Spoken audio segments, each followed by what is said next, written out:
हाँ जी, Morning, sir. Good morning. Very good morning, sir. Good morning ji, good morning. Let us start. Today we will discuss National Examination Paper number 6, Civil Procedure Code, CPC 1908. Paper number 6, Civil Procedure Code 1908 CPC। ਅੱਜ ਅਸੀਂ discuss ਕਰਾਂਗੇ section 44 onwards। Section 44 43 ਤੱਕ ਅਸੀਂ ਪੜ੍ਹਿਆ ਸੀਗਾ। ਅੱਜ ਅਸੀਂ study ਕਰਦੇ ਹਾਂ ਸੈਕਸ਼ਨ 44।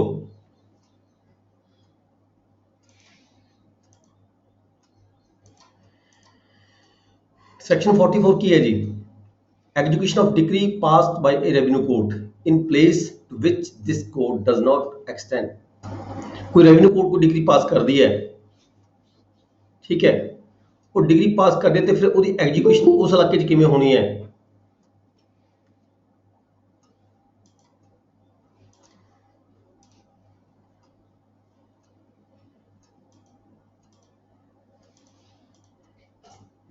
ठीक नहीं तो करो ना, एडमिट। हाँ जी, section 44 execution of decree passed by revenue court in place which this code does not extend. कोई रेवेन्यू कोर्ट डिग्री पास कर दी है पर ਉਹਦੀ ਐਗजीਕਿਊਸ਼ਨ ਕਿਸੇ ਉਸ ਇਲਾਕੇ ਵਿੱਚ ਹੋਣੀ ਹੈ ਜਿੱਥੇ ਇਹ ਜਿਹੜਾ ਕੋਡ ਹੈਗਾ CPC ਐਪਲੀਕੇਬਲ ਨਹੀਂ ਹੈਗਾ, ਠੀਕ ਹੈ। ਤਾਂ ਉੱਥੇ ਜੇ ਸਿਵਲ ਕੋਰਟ ਰੈਵਨਿਊ ਕੋਰਟ ਨੇ ਕੋਈ ਡਿਗਰੀ ਪਾਸ ਕੀਤੀ ਗਈ ਹੈਗੀ ਹੈ ਤਾਂ ਉੱਥੇ ਜਿਹੜੀ ਡਿਗਰੀ ਹੈਗੀ ਆ ਉਹਦੀ ਐਗजीਕਿਊਸ਼ਨ ਕਿਵੇਂ ਹੋਏਗੀ, ਅਜ਼ਰਾਇਕ ਕਿਵੇਂ ਹੋਏਗੀ ਉਸ ਇਲਾਕੇ ਦੇ ਵਿੱਚ ਜਿੱਥੇ ਇਹ ਜਿਹੜੀ CPC ਹੈ ਲਾਗੂ ਨਹੀਂ ਹੁੰਦੀ।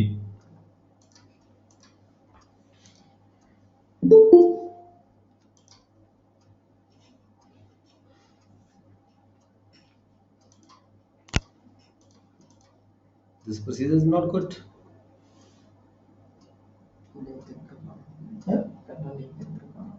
फिर बेटे इतना थोड़ा चलेगा।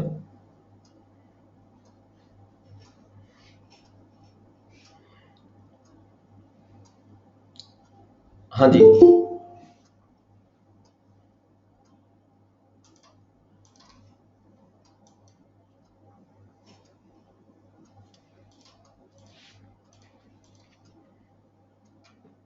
इतना क्यों नहीं चलेगा बेटा?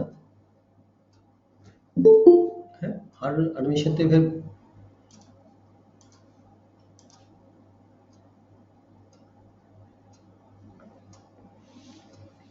मेरी आवाज आ रही है? हेलो, मेरी आवाज आ रही है?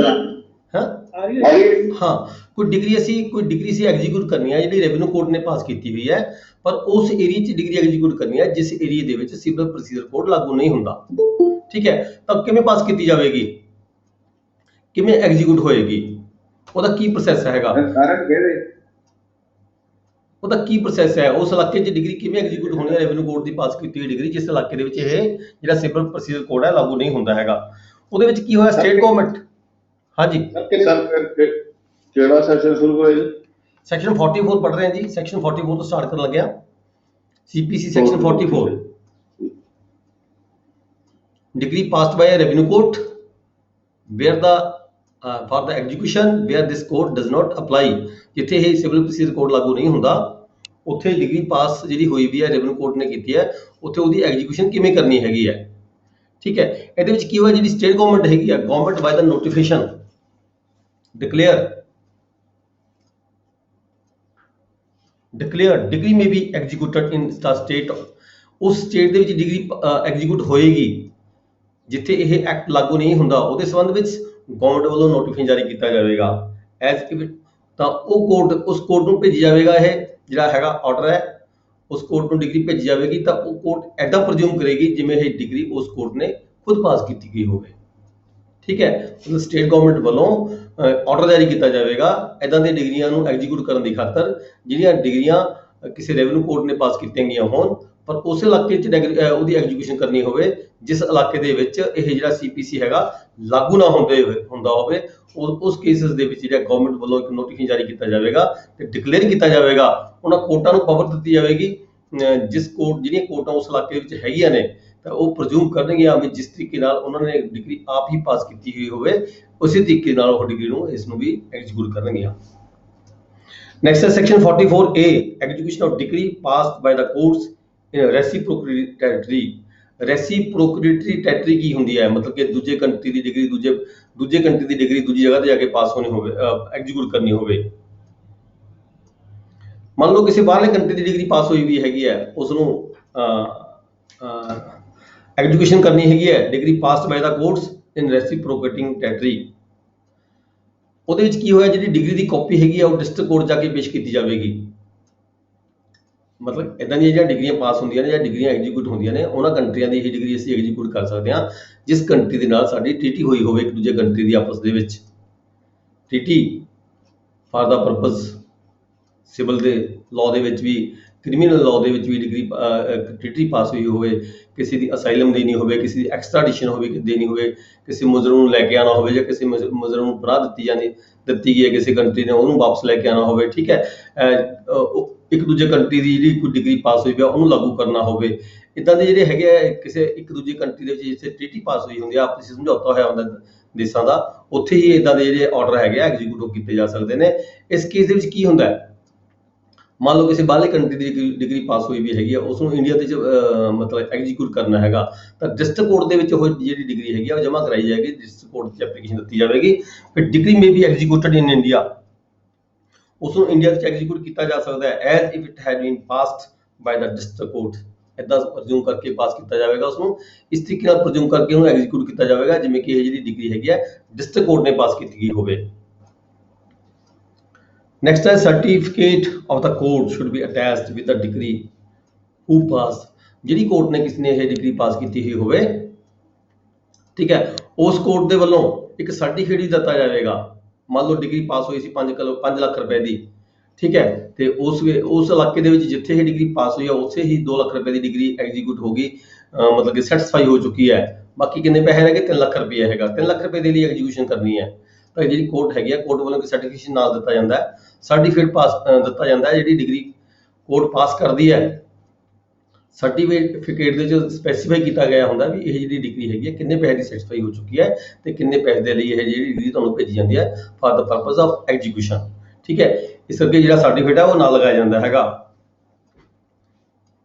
ਤਾਂ ਫਿਰ ਉਹਦੇ ਵਿੱਚ ਕੀ ਹੋਏਗਾ, ਜਿਹੜੀ ਕੋਰਟ ਕੋਲ ਇਹ ਡਿਗਰੀ ਚਲੀ ਜਾਏਗੀ ਡਿਸਟ੍ਰਿਕਟ ਕੋਰਟ ਵੱਲੋਂ ਮਤਲਬ ਫਾਰਵਰਡ ਕਰਕੇ ਜਿਹੜੀ ਕੰਸਰਨ ਕੋਰਟ ਹੈਗੀ ਹੈ ਜਿੱਥੇ ਐਗਜ਼ੀਕਿਊਸ਼ਨ ਹੋਣੀ ਹੈਗੀ ਹੈ ਉਸ ਕੋਰਟ ਕੋਲ ਡਿਗਰੀ ਇਹ ਚਲੀ ਜਾਏਗੀ ਤੇ ਫਿਰ ਉਹ ਜਿਹੜੀ ਕੋਰਟ ਹੈਗੀ ਹੈ ਇਹਦੀ ਐਗਜ਼ੀਕਿਊਸ਼ਨ ਦੇ ਲਈ ਜਿਹੜਾ ਸੈਕਸ਼ਨ 47 ਹੈਗਾ, 46 ਦੀਆਂ ਜਿਹੜੀਆਂ ਬਹੁਤ ਸਾਰੀਆਂ ਪ੍ਰੋਵੀਜ਼ਨਸ ਹੈਗੀਆਂ ਨੇ, ਉਹਨਾਂ ਪ੍ਰੋਵੀਜ਼ਨ ਦੇ ਅਕੋਰਡਿੰਗ ਜਿਹੜੀ ਡਿਗਰੀ ਹੈਗੀ ਹੈ ਕਿਸੇ ਹੋਰ ਕੰਟਰੀ ਦੀ ਉਸ ਡਿਗਰੀ ਨੂੰ ਐਗਜ਼ੀਕਿਊਟ ਕੀਤਾ ਜਾਵੇਗਾ ਕੋਰਟ ਵੱਲੋਂ, ਮਤਲਬ ਲਾਗੂ ਕੀਤਾ ਜਾਵੇਗਾ।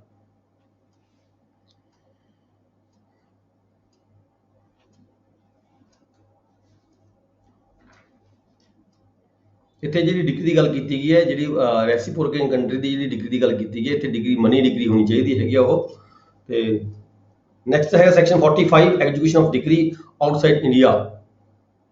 ਡਿਗਰੀ ਪਾਸ ਕੀਤੀ ਗਈ ਹੋਵੇ ਇੰਡੀਆ ਦੇ ਵਿੱਚ ਪਰ ਆਊਟਸਾਈਡ ਕਿਤੇ ਹੋਰ ਜਗ੍ਹਾ ਤੇ ਉਸ ਨੂੰ ਐਗਜ਼ੀਕਿਊਟ ਕਰਨਾ ਹੋਵੇ, ਜਿਵੇਂ ਕਿ ਉਹਨਾਂ ਦੀ ਡਿਗਰੀ ਕਿਸੇ ਹੋਰ ਜਗ੍ਹਾ ਦੀ ਡਿਗਰੀ ਅਸੀਂ ਐਗਜ਼ੀਕਿਊਟ ਕਰਦੇ ਹਾਂ ਇੰਡੀਆ ਦੇ ਵਿੱਚ। ਇਸੇ ਤਰੀਕੇ in India court has power to send the degree, ਜੇ ਇੰਡੀਆ ਦੀ ਕੋਰਟ ਨੇ ਕਿਸੇ ਨੇ ਡਿਗਰੀ ਪਾਸ ਕੀਤੀ ਹੈਗੀ ਹੈ ਤਾਂ ਉਹਦੇ ਕੋਲ ਅਧਿਕਾਰ ਹੈਗਾ ਕਿ ਦੂਸਰੀ ਕਿਸੇ ਹੋਰ ਜਗ੍ਹਾ ਦੇ ਉੱਪਰ ਜਿਹੜੀ ਡਿਗਰੀ ਹੈ for the purpose of execution ਅਜਰਾਏ ਦੀ ਖਾਤਰ, ਠੀਕ ਹੈ, ਵਸੂਲੀ ਦੀ ਖਾਤਰ ਡਿਗਰੀ ਭੇਜੀ ਜਾ ਸਕਦੀ ਹੈਗੀ ਹੈ।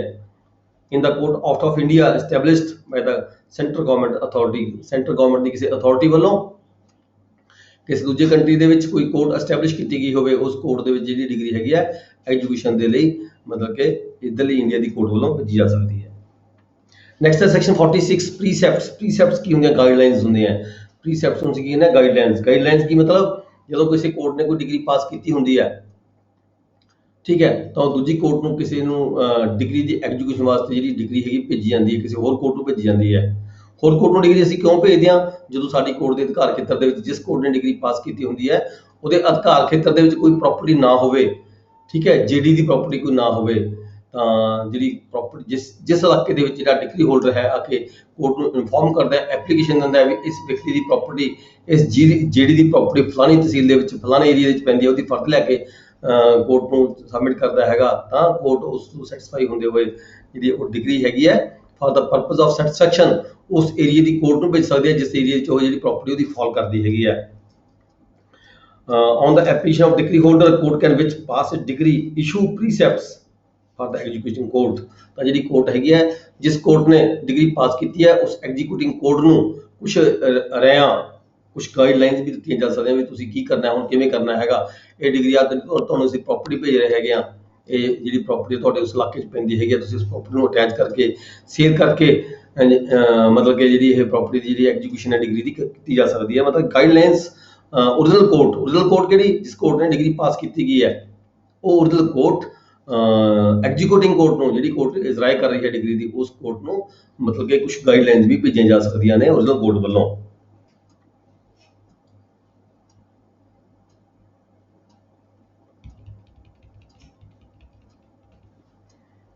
Other court shall proceed to attach the property. फिर जो ਉਹਦੇ ਕੋਲੇ ਕੋਈ ਇਦਾਂ ਦੀ ਆਰਡਰ ਜਾਂਦਾ ਹੈਗਾ ओरिजिनल कोर्ट वालों, ਤਾਂ ओरिजिनल कोर्ट ਤਾਂ ਜਿਹੜੀ ਕੋਰਟ ਹੈ, ਜਿਸ ਕੋਰਟ ਵਾਲੇ ਜਿਸ ਕੋਰਟ ਦੇ ਪਾਸ ਇਹ ਆਰਡਰ ਭੇਜਿਆ, ਉਹ ਉਸ ਕੋਰਟ ਨੂੰ ਅਟੈਚ ਕਰ ਸਕਦੀ ਹੈ, ਪ੍ਰੋਪਰਟੀ ਨੂੰ ਅਟੈਚ ਕਰ ਸਕਦੀ ਹੈਗੀ ਹੈ। ਪ੍ਰੋਵਾਈਡਡ ਅਟੈਚਮੈਂਟ ਪੀਰੀਅਡ, ਜਿਹੜਾ ਅਟੈਚਮੈਂਟ ਪੀਰੀਅਡ ਹੋਏਗਾ ਇਹ ਸਿਰਫ 2 ਮਹੀਨੇ ਦਾ ਹੋਏਗਾ। ਇਹ ਜਿਹੜਾ ਪੀਰੀਅਡ ਹੈ 2 ਮਹੀਨੇ ਦਾ ਕਿਉਂ ਹੈਗਾ? ਕਿਉਂਕਿ ਜੇ ਡਿਗਰੀ ਜਿਹੜੀ ਕੋਰਟ ਨੇ ਜੇ ਨਹੀਂ ਭੇਜੀ, ਫਿਰ ਪਹਿਲਾਂ ਹੀ ਐਡਵਾਂਸ ਜਿਹੜਾ ਹੈਗਾ ਉਸਨੂੰ ਗਾਈਡਲਾਈਨਸ ਭੇਜ ਦਿੱਤੀਆਂ, ਪ੍ਰੀਸੈਪਟਸ ਭੇਜ ਦਿੱਤੀ, ਤਾਂ ਕਿ ਜਿਹੜਾ ਵਿਅਕਤੀ ਹੈਗਾ ਉਹ ਡਿਗਰੀ ਭੇਜਣ ਤੋਂ ਪਹਿਲਾਂ ਪ੍ਰੋਪਰਟੀ ਨੂੰ ਅੱਗੇ ਟ੍ਰਾਂਸਫਰ ਨਾ ਕਰ ਦੇਵੇ, ਸੇਲ ਨਾ ਕਰ ਦੇਵੇ। ਇਸ ਕਰਕੇ ਡਿਗਰੀ ਜਿਹੜੀ ਹੈਗੀ ਹੈ, ਜੇ ਉਹਦੇ ਭੇਜਣ 'ਚ ਕੋਈ ਪ੍ਰੋਬਲਮ ਆ ਰਹੀ ਸੀ, ਡਿਗਰੀ ਨਹੀਂ ਭੇਜੀ ਹੈਗੀ, ਕੋਰਟ ਨੇ ਪ੍ਰੀਸੈਪਟਸ ਭੇਜ ਦਿੱਤੀਆਂ ਆਲਰੇਡੀ ਇਨ ਐਡਵਾਂਸ। ਜਦੋਂ ਕਿਸੇ ਕੋਰਟ ਕੋਲੇ ਉਹ ਇਨ ਐਡਵਾਂਸ ਜਿਹੜੀ ਪ੍ਰੀਸੈਪਟਸ ਮਿਲ ਗਈਆਂ, ਤਾਂ ਕੋਰਟ ਹੈਗੀ ਆ ਉਸਨੂੰ ਉਹਦੀ ਪ੍ਰੋਪਰਟੀ ਹੈ, ਜਿਸ ਪ੍ਰੋਪਰਟੀ ਬਾਰੇ ਗੱਲ ਕੀਤੀ ਹੈ ओरिजिनल ਕੋਰਟ ਨੇ ਐਗਜ਼ੀਕਿਊਟਿੰਗ ਕੋਰਟ ਨੂੰ, ਦੂਜੀ ਕੋਰਟ ਨੂੰ, ਉਹ ਦੂਜੀ ਜਿਹੜੀ ਕੋਰਟ ਹੈਗੀ ਹੈ, ਉਹ ਕੋਰਟ ਹੈ ਉਸ ਪ੍ਰੋਪਰਟੀ ਨੂੰ ਫॉर द टाइम ਵੀ ਅਟੈਚ ਕਰ ਲੇਗੀ। ਪਰ ਇਹ ਜਿਹੜੀ ਅਟੈਚਮੈਂਟ ਹੈਗੀ ਹੈ ਇਹ 2 ਮਹੀਨੇ ਤੱਕ ਰਹੇਗੀ। ਜੇ 2 ਮਹੀਨੇ ਦੇ ਅੰਦਰ ਡਿਗਰੀ ਚਲੀ ਗਈ ਕੋਰਟ ਕੋਲੇ, ਠੀਕ ਹੈ, ਤਾਂ ਜਿਹੜੀ ਇਹ ਅਟੈਚਮੈਂਟ ਹੈ ਅੱਗੇ ਵੱਧ ਸਕਦੀ ਹੈ। ਜੇਕਰ ਡਿਗਰੀ ਨਹੀਂ ਜਾਂਦੀ ਕੋਰਟ ਕੋਲੇ ਐਗਜ਼ੀਕਿਊਸ਼ਨ ਦੇ ਪਰਪਸ ਲਈ, ਤੇ ਜਾਂ ਜਿਹੜਾ ਵਿਅਕਤੀ ਹੈਗਾ ਡਿਗਰੀ ਹੋਲਡਰ ਹੈ ਉੱਥੇ ਐਪਲੀਕੇਸ਼ਨ ਨਹੀਂ ਦਿੰਦਾ ਪ੍ਰੋਪਰਟੀ ਫॉर द सेल, ठीक है, तो 2 महीने बाद जी अटैचमेंट है कैंसिल हो जाएगी। डिग्री हैज बीन ट्रांसफर्ड, ਜਾਂ ਡਿਗਰੀ ਹੋਲਡਰ ਹੈਗਾ ਜਿਹੜਾ ਐਪਲੀਕੇਸ਼ਨ ਦੇਵੇ, ਜੇਕਰ ਨਾ ਤਾਂ ਡਿਗਰੀ ਹੋਲਡਰ ਵੱਲੋਂ ਕੋਈ ਅਰਜ਼ੀ ਦਿੱਤੀ ਜਾਂਦੀ ਹੈ ਪ੍ਰੋਪਰਟੀ ਨੂੰ ਸੇਲ ਕਰਨ ਦੀ ਖਾਤਰ, ਤੇ ਨਾ ਹੀ ਜਿਹੜੀ ओरिजिनल ਕੋਰਟ ਹੈਗੀ ਆ ਉਸ ਵੱਲੋਂ ਕੋਈ ਜਿਹੜੀ ਡਿਗਰੀ ਹੈਗੀ ਹੈ ਉਹ ਕੰਸਰਨਡ ਕੋਰਟ ਨੂੰ ਜਿੱਥੇ ਪ੍ਰੀਸੈਪਟ ਭੇਜੀ ਸੀਗੀ, ਜਿਸ ਕੋਰਟ ਨੇ ਕੋਈ ਪ੍ਰੋਪਰਟੀ ਕਿਸੇ ਦੀ ਅਟੈਚ ਕੀਤੀ ਹੈਗੀ ਹੈ, ਤੇ ਨਾ ਹੀ ਉਹਨੂੰ ਡਿਗਰੀ ਭੇਜੀ ਜਾਂਦੀ ਹੈ, ਤਾਂ 2 ਮਹੀਨੇ ਬਾਅਦ ਜਿਹੜੀ ਹੈਗੀ ਅਟੈਚਮੈਂਟ ਹੈਗੀ ਉਹ ਆਪਣੇ ਆਪ ਰੱਦ ਹੋ ਜਾਏਗੀ। ਨੈਕਸਟ ਹੈ section 47 questions to be determined by the court executing degree। ਜਿਹੜੀ ਕੋਰਟ ਦੇ ਕੋਲ ਕੋਈ ਡਿਗਰੀ ਚਲੀ ਗਈ ਐਗਜ਼ੀਕਿਊਸ਼ਨ ਦੇ ਖਾਤਰ, ਠੀਕ ਹੈ, ਤਾਂ ਉਸ ਕੋਰਟ ਨੇ ਕੀ ਦੇਖਣਾ ਹੈਗਾ, ਕੀ ਕੁਐਸਚਨਸ ਡਿਟਰਮਾਈਨ ਕਰਨੇ ਨੇ ਉਸ ਕੋਰਟ ਨੇ ਡਿਗਰੀ ਨੂੰ ਇਜ਼ਰਾਈ ਕਰਨ ਦੀ ਖਾਤਰ। ਐਗਜ਼ੀਕਿਊਟਿੰਗ ਕੋਰਟ ਨੇ ਆਲ ਦ ਕੁਐਸਚਨਸ ਬਿਟਵੀਨ ਦ ਪਾਰਟੀਜ਼, ਦੋਨੋਂ ਪਾਰਟੀਆਂ ਜਿਹੜੀਆਂ ਹੈਗੀਆਂ ਨੇ, ਦੋਨੋਂ ਪਾਰਟੀਆਂ ਕਿਹੜੀਆਂ, ਇੱਕ ਡਿਗਰੀ ਹੋਲਡਰ ਹੈ ਜਾਂ ਡਿਗਰੀ ਹੋਲਡਰ ਦੂਜਾ ਜਜਮੈਂਟ ਹੈ। ਜੇ ਡਿਗਰੀ ਹੋਲਡਰ ਦੀ ਡੈਥ ਹੋ ਚੁੱਕੀ ਹੈ ਤਾਂ ਉਹਦੇ ਜਿਹੜੇ ਲੀਗਲ ਹੇਅਰਸ ਵੀ ਹੋ ਸਕਦੇ ਨੇ, ਜੇ ਜਿਹੜੀ ਦੀ ਡੈਥ ਹੋ ਚੁੱਕੀ ਹੈ, ਜਜਮੈਂਟ ਡੈਪਟਰ ਦੀ ਡੈਥ ਹੋ ਚੁੱਕੀ ਹੈ, ਤਾਂ ਉਹਦੇ ਲੀਗਲ ਹੇਅਰਸ ਵੀ ਹੋ ਸਕਦੇ ਨੇ, ਠੀਕ ਹੈ। ਤਾਂ ਦੋਨੋਂ ਪਾਰਟੀਆਂ ਦੇ ਵਿਚਕਾਰ ਹਾਂਜੀ ਹੈਲੋ, ਜਿਹੜੇ ਕੁਐਸਚਨ ਦੋਨੋਂ ਪਾਰਟੀਆਂ ਦੇ ਵਿਚਕਾਰ ਪੈਂਡਿੰਗ ਹੈਗੇ ਨੇ, ਡਿਗਰੀ ਹੋਲਡਰ ਕੀ ਕਹਿੰਦਾ, ਜੀਡੀ ਕੀ ਕਹਿੰਦਾ, ਇਦਾਂ ਦੇ ਜਿਹੜੇ ਕੁਐਸਚਨ ਹੈਗੇ ਨੇ relating to the execution, discharge or satisfaction, execution ਨੂੰ ਲੈ ਕੇ, ਠੀਕ ਹੈ, ਜਾਂ ਉਹਦੀ ਡਿਗਰੀ ਦੀ ਸੈਟੀਸਫੈਕਸ਼ਨ ਨੂੰ ਲੈ ਕੇ। ਡਿਗਰੀ ਸੈਟੀਸਫੈਕਸ਼ਨ ਮਤਲਬ ਡਿਗਰੀ ਦੀ ਕਿੰਨੀ ਅਮਾਊਂਟ ਹੈਗੀ ਹੈ, ਕਿੰਨੀ ਪੇ ਕਰ ਚੁੱਕਿਆ, ਕਿੰਨੀ ਪੇ ਕਰਨੀ ਬਾਕੀ ਹੈ, ਠੀਕ ਹੈ। ਜਾਂ ਜੀਡੀ ਕਹਿੰਦਾ ਮੈਂ ਤਾਂ ਸਾਰੀ ਅਮਾਊਂਟ ਪੇ ਕਰ ਦਿੱਤੀ, ਜਾਂ ਜੀਡੀ ਕਹਿੰਦਾ ਡਿਗਰੀ 5 ਲੱਖ ਰੁਪਏ ਦੀ ਸੀ, ਮੈਂ ਵਿੱਚੋਂ 3 ਲੱਖ ਰੁਪਏ ਪੇ ਕਰ ਚੁੱਕਿਆ, ਠੀਕ ਹੈ। ਇਦਾਂ ਜਿਹੜੇ ਕੁਐਸਚਨਸ ਹੈਗੇ ਨੇ, they have to decide, they have to determine by the executing court.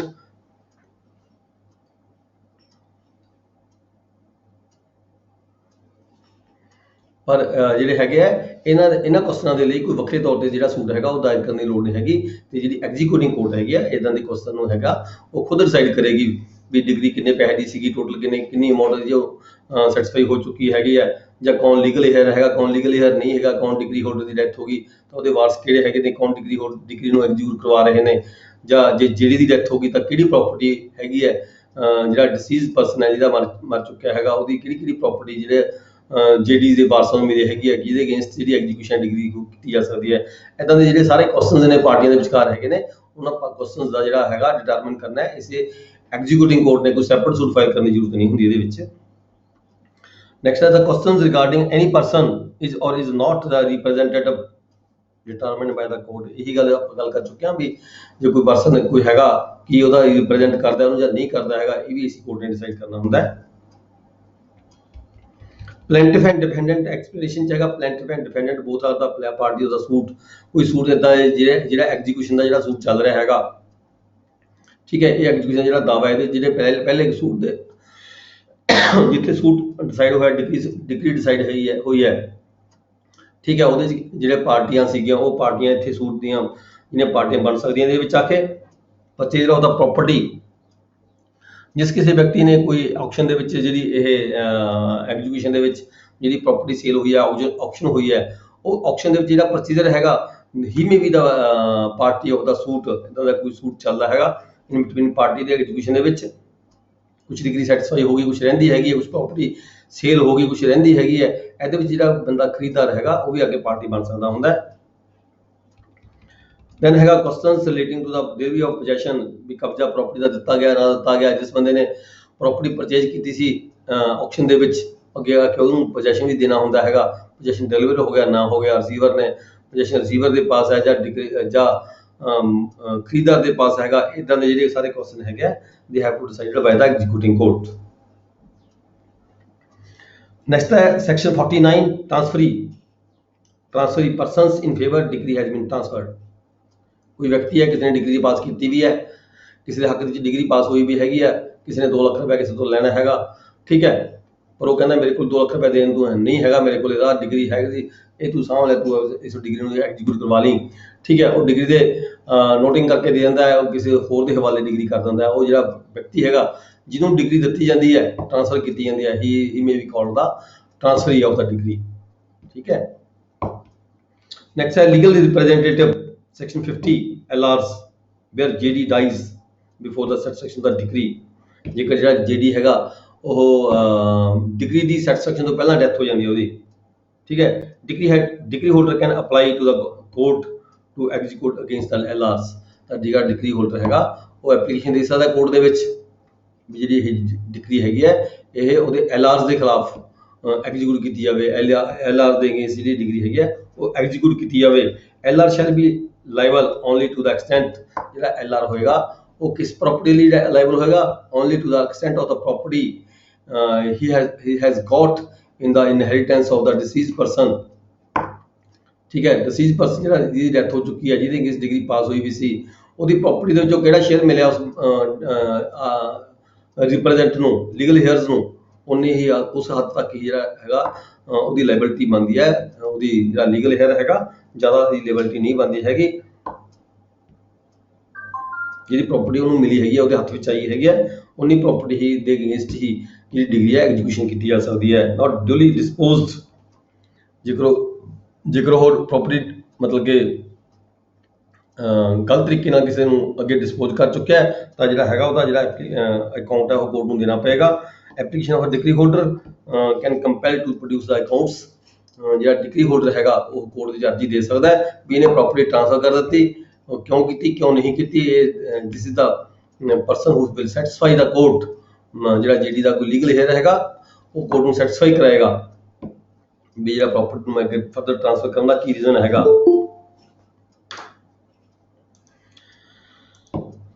Next ਹੈ section 51 power of the court to enforce execution. Court ਦੀ ਕੀ ਪਾਵਰ ਹੈਗੀ ਹੈ ਕਿਸੇ ਡਿਗਰੀ ਨੂੰ ਇਨਫੋਰਸ ਕਰਨਾ।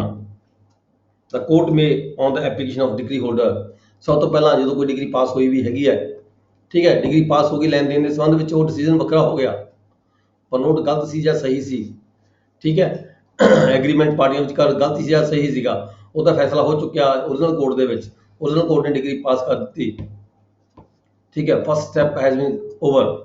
ਹੁਣ ਸੈਕੰਡ ਸਟੈਪ ਦੇ ਵਿੱਚ ਹੈ ਉਹ ਜਿਹੜੀ ਡਿਗਰੀ ਪਾਸ ਹੋ ਗਈ, ਕਿੰਨੀ ਅਮਾਊਂਟ ਦੀ ਡਿਗਰੀ ਪਾਸ ਹੋ ਗਈ, ਠੀਕ ਹੈ, ਉਸ ਡਿਗਰੀ ਨੂੰ ਐਗਜ਼ੀਕਿਊਟ ਕਰਨ ਦੀ ਖਾਤਰ ਜਿਹਦਾ ਦੇਖੋ JD ਹੈਗਾ ਜਿਹਦੇ ਖਿਲਾਫ ਡਿਗਰੀ ਪਾਸ ਹੋਈ ਹੈ, ਜਿਹਦਾ ਉਹ ਡਿਗਰੀ ਹੋਲਡਰ ਨੂੰ ਆਪਣੇ ਆਪ ਹੀ ਉਹ ਅਮਾਉਂਟ ਦੇ ਦਿੰਦਾ ਹੈ, ਠੀਕ ਹੈ, ਤਾਂ ਡਿਗਰੀ ਸੈਟੀਸਫਾਈ ਹੋ ਗਈ, ਗੱਲ ਖਤਮ ਹੋ ਗਈ।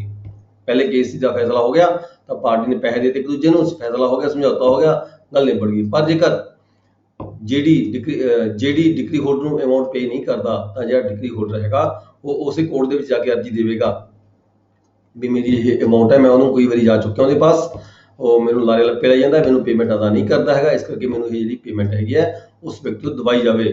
ਤੇ ਨਾਲ ਹੀ ਕੀ ਕਹੇਗਾ ਉਹਦੀ ਕੋਈ ਪ੍ਰਾਪਰਟੀ, ਉਹਦੀ ਕੋਈ ਜਾਇਦਾਦ ਦੇ ਸੰਬੰਧੀ ਡਾਕੂਮੈਂਟ ਪ੍ਰੂਫ ਲੈ ਕੇ, ਕੋਈ ਰਜਿਸਟਰੀ ਫੋਟੋਸਟੇਟ ਕਾਪੀ ਜਾਂ ਕੋਈ ਕੋਰਟ ਦੇ ਵਿੱਚੋਂ, ਕੋਈ ਸਬ ਰਜਿਸਟਰਾਰ ਦੇ ਆਫਿਸ ਚੋਂ ਕਾਪੀ ਲੈ ਕੇ, ਜਾਂ ਫਿਰ ਕੋਈ ਫਰਜ਼ ਜਮਾਉਂਦੀ ਲੈ ਕੇ, ਠੀਕ ਹੈ, ਉਹ ਕੋਰਟ ਦੇ ਵਿੱਚ ਨਾਲ ਸਬਮਿਟ ਕਰੇਗਾ। ਜਾਂ ਕੋਈ ਡਿਗਰੀ ਜਾਂ ਕੋਈ ਉਹਦੇ ਕੋਲ ਹੋਰ ਕੋਈ ਮੂਵੇਬਲ ਪ੍ਰੋਪਰਟੀ ਕੋਈ ਹੈਗੀ ਹੈ, ਇੱਦਾਂ ਦਾ ਕੋਈ ਵੀ ਪ੍ਰੂਫ ਉਹਦੇ ਉਸ ਵਿਅਕਤੀ ਕੋਲ ਹੈਗਾ ਉਹਦੀ ਪ੍ਰਾਪਰਟੀ ਦੇ ਅਗੇਂਸਟ ਰਿਗਾਰਡਿੰਗ, ਉਹ ਨਾਲ ਲਗਾ ਕੇ ਅਰਜੀ ਦੇਵੇਗਾ।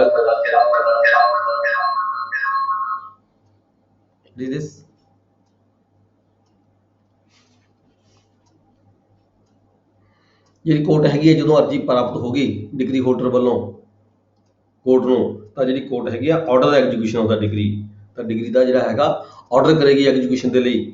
ਐਗਜ਼ੀਕਿਊਸ਼ਨ ਕਿਵੇਂ ਕੀਤੀ ਜਾ ਸਕਦੀ ਹੈਗੀ ਐਗਜ਼ੀਕਿਊਸ਼ਨ, ਕਿਸੇ ਡਿਗਰੀ ਦੀ ਐਗਜ਼ੀਕਿਊਸ਼ਨ ਕਰਨ ਦਾ ਕੀ ਤਰੀਕਾ ਹੈਗਾ? By the delivery of any property, ਜਦ ਤਾਂ ਪ੍ਰਾਪਰਟੀ ਉਹ ਜਿਹੜੀ ਕੋਈ ਡਿਲੀਵਰੀ ਕਰਦੇ ਉਸ ਨੂੰ ਟ੍ਰਾਂਸਫਰ, ਜੇ ਮੂਵੇਬਲ ਪ੍ਰਾਪਰਟੀ ਹੈ ਤਾਂ ਉਹਨੂੰ ਡਿਲੀਵਰ ਕਰਕੇ ਜਿਹੜੀ ਹੈਗੀ ਹੈ ਡਿਗਰੀ ਸੈਟੀਸਫਾਈ ਹੋ ਸਕਦੀ ਹੈ। By the attachment and sale of the without attachment, ਜਾਂ ਕੋਈ ਜਿਹੜੀ ਪ੍ਰਾਪਰਟੀ ਹੈਗੀ ਕੋਈ ਇਦਾਂ ਦੀ ਉਸ ਨੂੰ ਅਟੈਚ ਵੀ ਕੀਤਾ ਜਾ ਸਕਦਾ ਹੈ, ਅਟੈਚ ਕਰਕੇ ਸੇਲ ਵੀ ਕੀਤਾ ਜਾ ਸਕਦਾ ਹੈ, ਜਾਂ ਡਾਇਰੈਕਟਲੀ ਸੇਲ ਵੀ ਕੀਤਾ ਜਾ ਸਕਦਾ ਹੈਗਾ ਜਿਹੜੀ ਦੀ ਪ੍ਰਾਪਰਟੀ ਨੂੰ ਡਿਗਰੀ ਨੂੰ ਸੈਟੀਸਫਾਈ ਕਰਾਉਣ ਦੀ ਖਾਤਰ। ਫਿਰ ਹੈਗਾ by the arrest and detention in prison, ਜਾਂ ਜਿਹੜੀ ਹੈਗਾ ਜਿਹੜੀ ਨੂੰ ਅਰੈਸਟ ਵੀ ਕੀਤਾ ਜਾ ਸਕਦਾ ਹੈ, ਅਰੈਸਟ ਕਰਕੇ ਉਸ ਨੂੰ ਸਿਵਲ ਪ੍ਰਿਜ਼ਨ ਦੇ ਵਿੱਚ ਵੀ ਭੇਜਿਆ ਜਾ ਸਕਦਾ ਹੈਗਾ, ਠੀਕ ਹੈ। ਫਿਰ ਬਾਈ ਅਪਾਇੰਟਿੰਗ ਏ ਰਿਸੀਵਰ, ਜਾਂ ਜਿਵੇਂ ਅਸੀਂ ਦੇਖਦੇ ਅਕਸਰ ਹੁੰਦਾ ਹੈਗਾ ਕੋਈ ਰਿਸੀਵਰ ਵੀ ਨਿਯੁਕਤ ਕੀਤਾ ਜਾ ਸਕਦਾ ਉਸ ਪ੍ਰਾਪਰਟੀ ਦੇ ਉੱਪਰ, ਠੀਕ ਹੈ, ਜਿਵੇਂ ਕਿ ਆਪਾਂ ਦੇਖਦੇ ਹਾਂ ਤਹਿਸੀਲਦਾਰ ਨੂੰ ਕਬਜ਼ਾ ਦਿੱਤਾ ਜਾਂਦਾ ਹੈ, ਠੀਕ ਹੈ, ਜਦੋਂ ਕੋਈ ਪ੍ਰਾਪਰਟੀ ਦਾ ਡਿਸਪਿਊਟ ਹੁੰਦਾ ਦੋ ਪਾਰਟੀਆਂ ਦੇ ਵਿਚਕਾਰ, ਠੀਕ ਹੈ, ਰਿਸੀਵਰ ਨਿਯੁਕਤ ਕੀਤਾ ਜਾ ਸਕਦਾ ਹੈ ਉਸ ਪ੍ਰਾਪਰਟੀ ਦੇ ਅਗੇਂਸਟ, ਜਿਹੜੀ ਦੀ ਪ੍ਰਾਪਰਟੀ ਜਿਹਦੇ ਅਗੇਂਸਟ ਡਿਗਰੀ ਪਾਸ ਹੋਈ ਵੀ ਹੈ। ਜਾਂ ਕੋਈ ਹੋਰ ਵੀ ਤਰੀਕਾ ਹੋ ਸਕਦਾ ਜਿਹੜਾ ਵੀ ਕੋਈ ਰਿਕੁਆਇਰਡ ਹੋਵੇ, ਕੋਰਟ ਨੂੰ ਲੱਗਦਾ ਹੋਵੇ ਵੀ ਹਾਂ ਇਹ ਢੰਗ ਤਰੀਕਾ ਠੀਕ ਹੈਗਾ, ਉਹ ਵੀ ਅਡਾਪਟ ਕੀਤਾ ਜਾ ਸਕਦਾ ਕੋਰਟ ਵੱਲੋਂ ਡਿਗਰੀ ਦੀ ਸੈਟੀਸਫੈਕਸ਼ਨ ਦੀ ਖਾਤਰ। ਫਿਰ ਸ਼ਰਤ ਨਾਲ ਲਗਾਈ ਹੈ ਵੀ ਜੇਕਰ ਕੋਈ ਮਨੀ ਡਿਗਰੀ ਹੈਗੀ ਹੈ, ਜੇ ਕੋਈ ਮਨੀ ਡਿਗਰੀ ਹੈਗੀ ਹੈ, ਮਨੀ ਡਿਗਰੀ ਦੇ ਅਗੇਂਸਟ ਕਿਸੇ ਵਿਅਕਤੀ ਨੂੰ ਅਰੈਸਟ ਕਰਨ ਤੋਂ ਪਹਿਲਾਂ ਸਿਵਲ ਪ੍ਰਿਜ਼ਨ ਦੀ ਆਪਾਂ ਗੱਲ ਕੀਤੀ ਸੀਗੀ ਕਲੌਜ਼ ਸੀ ਦੇ ਵਿੱਚ, ਸਿਵਲ ਪ੍ਰਿਜ਼ਨ ਦੇ ਵਿੱਚ ਭੇਜਣ ਤੋਂ ਪਹਿਲਾਂ ਜੇ ਕੋਈ money degree only for money degree ਹੈਗੀ ਹੈ ਤਾਂ ਸਿਵਲ ਪ੍ਰਿਜ਼ਨ ਵਿੱਚ ਭੇਜਣ ਤੋਂ ਪਹਿਲਾਂ ਜਿਹੜਾ ਵਿਅਕਤੀ ਹੈਗਾ ਜਿਹੜੀ ਹੈਗਾ ਉਹਨੂੰ ਓਪਰਚੁਨਿਟੀ ਦੇਣੀ ਚਾਹੀਦੀ ਹੈ, ਠੀਕ ਹੈ, ਕੋਰਟ ਵੱਲੋਂ ਉਹਨੂੰ ਓਪਰਚੁਨਿਟੀ ਦੇਣੀ ਚਾਹੀਦੀ ਹੈ ਵੀ ਕਿਉਂ ਨਾ ਤੈਨੂੰ ਸਿਵਲ ਪ੍ਰਿਜ਼ਨ ਭੇਜ ਦਿੱਤਾ ਜਾਵੇ, ਤੇਰੇ ਖਿਲਾਫ ਇਹ ਡਿਗਰੀ ਪਾਸ ਹੋਈ ਵੀ ਹੈ, ਇੰਨੀ ਪੇਮੈਂਟ ਤੇਰੇ ਵੱਲ ਡਿਊ ਹੈਗੀ ਹੈ, ਤੂੰ ਪੇਮੈਂਟ ਤੇਰੇ ਵੱਲੋਂ ਵਾਰ-ਵਾਰ ਐਫਰਟਸ ਕਰਨ ਦੇ ਬਾਵਜੂਦ ਵੀ ਤੂੰ ਪੇਮੈਂਟ ਅਦਾ ਨਹੀਂ ਕਰਦਾ ਹੈਗਾ, ਵੀ ਕਿਉਂ ਨਾ ਤੈਨੂੰ ਸਿਵਲ ਪ੍ਰਿਜ਼ਨ ਭੇਜ ਦਿੱਤਾ ਜਾਵੇ, ਠੀਕ ਹੈ। ਉਹਨੂੰ ਮੌਕਾ ਸੁਣ ਕੇ ਜੇਕਰ ਕੋਰਟ ਦੀ ਤਸੱਲੀ ਹੁੰਦੀ ਹੈ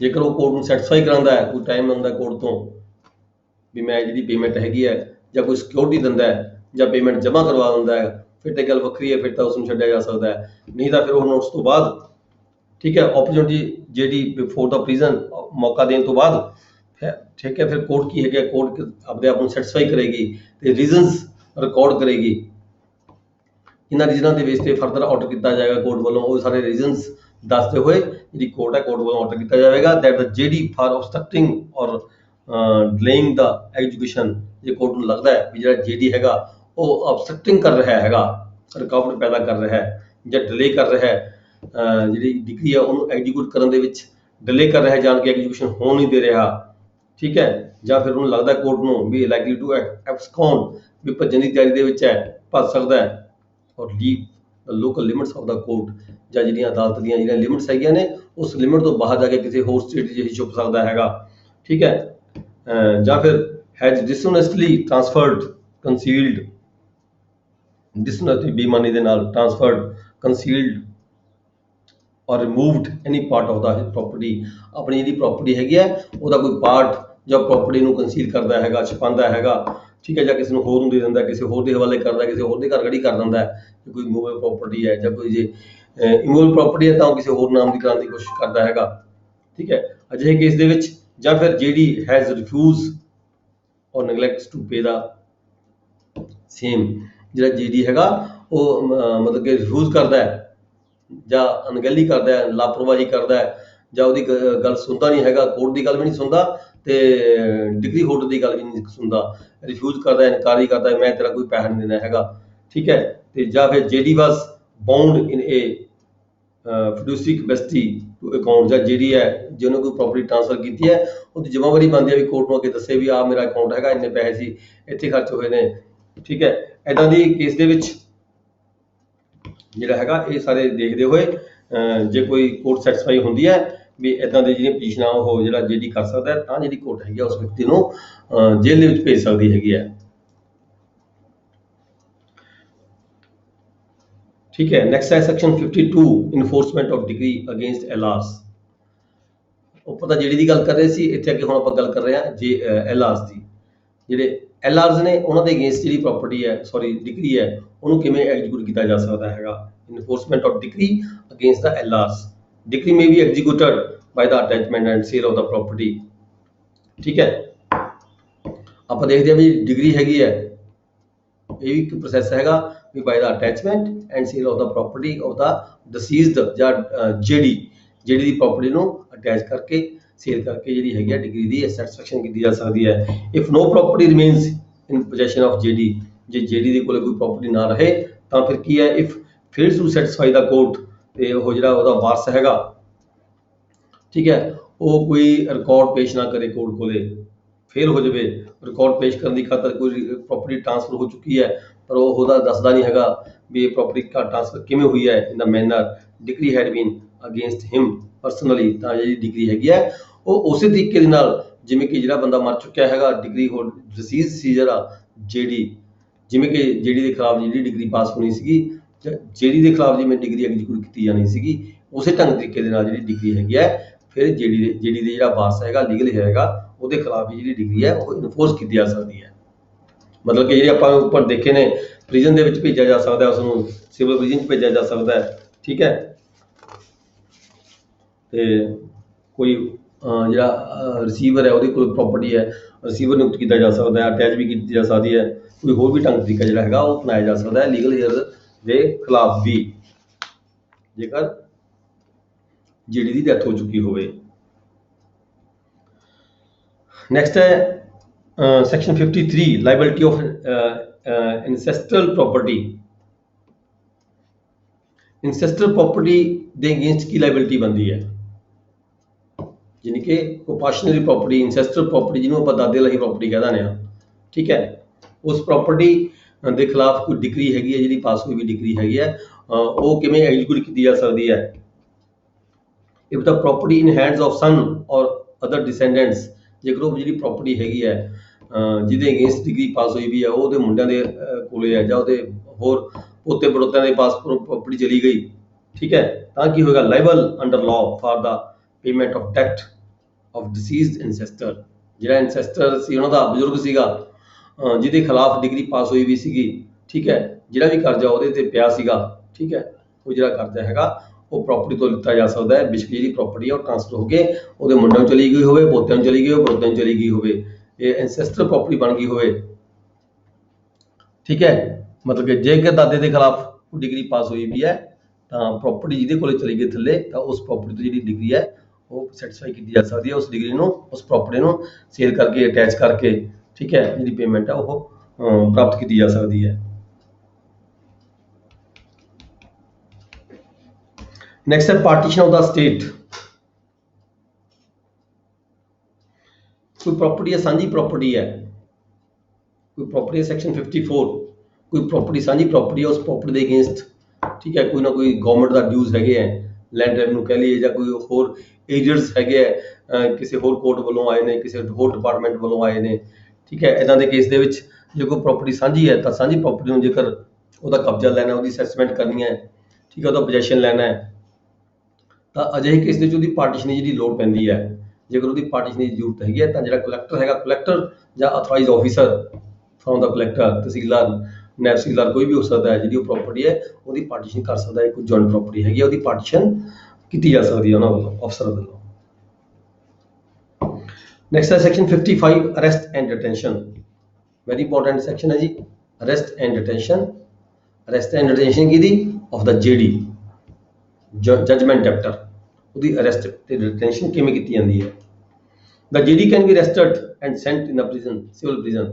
ਕਿਸੇ ਵੀ ਜੇਡੀ ਨੂੰ, ਕਿਸੇ ਵੀ ਜਜਮੈਂਟ ਡੈਪਟਰ ਨੂੰ ਜਿਹਦੇ ਖਿਲਾਫ ਡਿਗਰੀ ਪਾਸ ਹੋਈ ਵੀ ਹੈ, ਜਿਹੜੀ ਕੋਰਟ ਹੈਗੀ ਆ ਉਸ ਨੂੰ ਜੇਕਰ ਸੈਟੀਸਫਾਈ ਹੁੰਦੀ ਹੈ, ਉੱਪਰਲੇ ਆਪਾਂ ਪੁਆਇੰਟਸ ਪੜ੍ਹੇ ਸੀਗੇ ਕਿਉਂ ਸੈਟੀਸਫਾਈ ਹੁੰਦੀ ਹੈ, ਠੀਕ ਹੈ, ਵੀ ਉਹ ਕਿਤੇ ਭੱਜ ਨਾ ਜਾਵੇ, ਕਿਤੇ ਦੌੜ ਨਾ ਜਾਵੇ, ਕਿਤੇ ਪ੍ਰੋਪਰਟੀ ਟ੍ਰਾਂਸਫਰ ਨਾ ਕਰ ਦੇਵੇ, ਠੀਕ ਹੈ, ਮੇਰੇ ਕੋਰਟ ਦੀਆਂ ਜਿਹੜੀਆਂ ਲਿਮਿਟਸ ਹੈਗੀਆਂ ਉਸ ਤੋਂ ਬਾਹਰ ਨਾ ਚਲਾ ਜਾਵੇ, ਠੀਕ ਹੈ, ਜਾਂ ਜਾਣਬੁੱਝ ਕੇ ਬਾਰ-ਬਾਰ ਰਿਫਿਊਜ਼ ਕਰਦਾ ਹੋਵੇ, ਨੈਗਲੈਕਟ ਕਰਦਾ ਹੋਵੇ, ਅਜਿਹੇ ਕੇਸਾਂ ਦੇ ਵਿੱਚ ਕੀ ਹੈਗਾ, ਜਿਹੜਾ ਜੇਡੀ ਹੈਗਾ ਉਸ ਨੂੰ ਜਿਹੜੀ ਕੋਰਟ ਹੈਗੀ ਹੈ ਉਹ ਸਿਵਲ ਪ੍ਰਿਜ਼ਨ ਦੇ ਵਿੱਚ ਭੇਜਿਆ ਜਾ ਸਕਦਾ ਹੈ। ਪ੍ਰੋਵਾਈਡਡ ਸ਼ਰਤ ਫਿਰ ਇਹ ਕਹੀ ਹੈ ਨਾਲ ਕੁਝ ਸ਼ਰਤਾਂ ਹੈਗੀਆਂ ਨੇ, ਜੇ ਕੋਈ ਡਿਵੈਲਿੰਗ ਹਾਊਸ ਹੈ ਉਹਨੂੰ ਅਰੈਸਟ ਕਰਨ ਦੀ ਖਾਤਰ ਅਰੈਸਟ ਵੀ ਕੀਤਾ ਜਾ ਸਕਦਾ ਹੈ, ਸਿਵਲ ਪ੍ਰਿਜ਼ਨ 'ਚ ਵੀ ਭੇਜਿਆ ਜਾ ਸਕਦਾ ਹੈ। ਪਰ ਹੁਣ ਦੂਜੀ ਗੱਲ ਅੱਗੇ ਕੁਝ ਸ਼ਰਤਾਂ ਦਿੱਤੀਆਂ, ਅਰੈਸਟ ਕਰਨ ਦਾ ਤਰੀਕਾ ਕੀ ਹੈਗਾ, ਅਰੈਸਟ ਕਰਦੇ ਕਿੱਥੇ ਕਿੱਥੇ, ਜਿਹੜੀਆਂ ਅਰੈਸਟਿੰਗ ਆਫੀਸਰ ਹੈਗਾ, ਪੁਲਿਸ ਆਫਿਸ ਜਿਹੜਾ ਅਰੈਸਟ ਕਰ ਰਿਹਾ ਹੈਗਾ, ਉਹਨੇ ਕਿਹੜੀ ਗੱਲ ਦਾ ਧਿਆਨ ਰੱਖਣਾ ਹੁੰਦਾ ਹੈ, ਠੀਕ ਹੈ, ਕਿਸੇ ਵਿਅਕਤੀ ਨੂੰ ਅਰੈਸਟ ਕਰਨ ਦੀ ਖਾਤਰ, ਤੇ ਕਿਹੜੀਆਂ ਗੱਲਾਂ ਦਾ ਧਿਆਨ ਉਹਨੇ ਰੱਖਣਾ ਹੈ। ਉਹਦੇ ਵਿੱਚ ਕੀ ਹੈ, dwelling house, no entry after sunset and sunrise.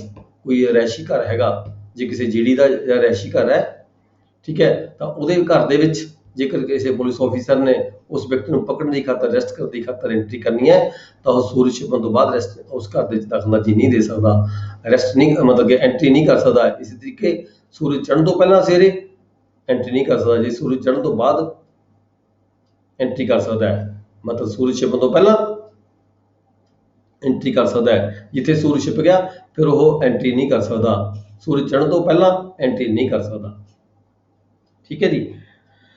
ਫਿਰ ਕੀ ਹੈ, ਸੈਕੰਡ ਪ੍ਰੋਵੀਜ਼ਨ ਚ ਕੀ ਹੈ, no outer door can be broken. ਜੇਕਰ ਜਿਹੜਾ ਮਤਲਬ ਜਿਹੜੀ ਹੈਗਾ ਘਰ ਦੇ ਵਿੱਚ ਐਂਟਰ ਕੀਤਾ ਹੋਇਆ ਹੈਗਾ ਪਰ ਉਹਨੂੰ ਅਰੈਸਟ ਕਰਨਾ ਹੈ, ਤੇ ਉਹਦੇ ਘਰ ਦਾ ਜਿਹੜਾ ਬਾਹਰਲਾ ਦਰਵਾਜ਼ਾ ਹੈਗਾ ਉਹਨੂੰ ਤੋੜਿਆ ਨਹੀਂ ਜਾ ਸਕਦਾ। ਜੇਕਰ ਉਹਦਾ ਆਪਦਾ ਦਰਵਾਜ਼ਾ ਹੈਗਾ ਤਾਂ ਉਹਨੂੰ ਤੋੜਿਆ ਜਾ ਸਕਦਾ ਹੈਗਾ। ਜੇਕਰ ਉਹ ਜਿਹੜੀ ਮਕਾਨ ਹੈਗਾ ਜਿਹੜੀ ਦੇ ਆਪਦੇ ਪੋਜੀਸ਼ਨ ਦੇ ਵਿੱਚ ਹੈਗਾ ਤਾਂ ਬਾਹਰਲੇ ਦਰਵਾਜ਼ੇ ਨੂੰ ਤੋੜ ਕੇ ਜਿਹੜਾ ਹੈਗਾ ਆਫੀਸਰ ਹੈਗਾ ਉਹ ਐਂਟਰੀ ਕਰ ਸਕਦਾ ਹੈ। ਐਂਟਰੀ ਤਾਂ ਹੀ ਕਰ ਸਕਦਾ ਹੈ, ਦਰਵਾਜ਼ਾ ਤਾਂ ਤੋੜਿਆ ਜਾ ਸਕਦਾ ਹੈ ਜੇਕਰ ਜਿਹੜਾ ਜਿਹੜੀ ਹੈਗਾ ਉਹ ਰਿਫਿਊਜ਼ ਕਰੇ, ਐਂਟਰੀ ਹੋਣ ਨਾ ਦੇਵੇ, ਐਂਟਰੀ ਹੋਣ ਤੋਂ ਰੁਕਦਾ ਹੋਵੇ, ਕਿਸੇ ਢੰਗ ਤਰੀਕੇ ਦੇ ਨਾਲ ਦਰਵਾਜ਼ੇ ਬੰਦ ਕਰ ਲਵੇ, ਠੀਕ ਹੈ, ਤਾਂ ਜਿਹੜਾ ਬਾਹਰਲਾ ਦਰਵਾਜ਼ਾ ਤੋੜ ਕੇ ਜਿਹੜਾ ਹੈਗਾ ਪੁਲਿਸ ਆਫੀਸਰ ਹੈ, concerned person having the authority, ਉਹ ਐਂਟਰ ਕਰ ਸਕਦਾ ਬਾਹਰਲਾ ਦਰਵਾਜ਼ਾ ਤੋੜ ਕੇ।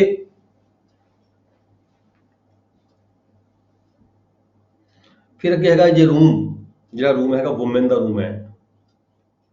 ਵੂਮੈਨ ਕੌਣ ਹੈ? ਉਹ ਜਿਹੜੀ ਨਹੀਂ ਹੈਗੀ, ਜਿਹੜੀ ਕਿਤੇ ਛੁਪ ਗਿਆ, ਕਿਸੇ ਹੋਰ ਲੇਡੀ ਦੇ ਘਰ ਜਾ ਕੇ ਛੁਪ ਗਿਆ, ਆਪਦੇ ਘਰ ਦੇ ਵਿੱਚ ਅੰਦਰ ਅੰਦਰ ਮੇਨ ਗੇਟ ਹੋ ਰਿਹਾ, ਅੰਦਰ ਕਈ ਘਰ ਹੈਗੇ, ਕਈ ਕਮਰੇ ਹੈਗੇ, ਕਈ ਰੂਮ ਹੈਗੇ ਆ, ਕਿਸੇ ਇੱਕ ਰੂਮ ਦੇ ਵਿੱਚ ਕੋਈ ਲੇਡੀ ਦਾ ਰੂਮ ਹੈਗਾ ਜਿਹੜੀ ਬਾਈ ਕਸਟਮਰ ਦੀ ਲਾਅ, ਬਾਈ ਕਸਟਮਰ ਉਹ ਜਿਹੜੀ ਲੇਡੀ ਹੈਗੀ ਆ ਓਪਨ ਦੇ ਵਿੱਚ ਨਹੀਂ ਆ ਸਕਦੀ ਹੈਗੀ, ਠੀਕ ਹੈ। ਉਸ ਲੇਡੀ ਦੇ ਰੂਮ ਦੇ ਵਿੱਚ ਉਹ ਐਂਟਰ ਕਰ ਗਿਆ, ਜਿਹੜਾ ਵਿਅਕਤੀ ਹੈਗਾ ਜਿਹੜੀ ਹੈਗਾ ਉਸ ਰੂਮ ਦੇ ਵਿੱਚ ਸਿੱਧੇ ਤੌਰ ਤੇ ਜਿਹੜਾ ਹੈਗਾ ਆਫੀਸਰ ਹੈ ਉਹ ਐਂਟਰੀ ਨਹੀਂ ਕਰ ਸਕਦਾ। ਉੱਥੇ ਉਹ ਨੋਟਿਸ ਦੇਵੇਗਾ, ਆਵਾਜ਼ ਲਗਾ ਕੇ ਨੋਟਿਸ ਦੇਵੇਗਾ, ਉਸ ਲੇਡੀ ਨੂੰ ਕਹੇਗਾ, ਟਾਈਮ ਦੇਵੇਗਾ ਵੀ ਤੁਸੀਂ ਬਾਹਰ ਆ ਜਾਓ, ਠੀਕ ਹੈ। ਜਦੋਂ ਲੇਡੀ ਬਾਹਰ ਆਉਂਦੀ ਹੈਗੀ ਹੈ ਤਦ ਹੀ ਜਿਹੜੀ ਐਂਟਰੀ ਹੈਗੀ ਹੈ ਉਸ ਰੂਮ ਦੇ ਵਿੱਚ, ਲੇਡੀ ਦੇ ਰੂਮ ਦੇ ਵਿੱਚ ਐਂਟਰੀ ਕੀਤੀ ਜਾ ਸਕਦੀ ਹੈ।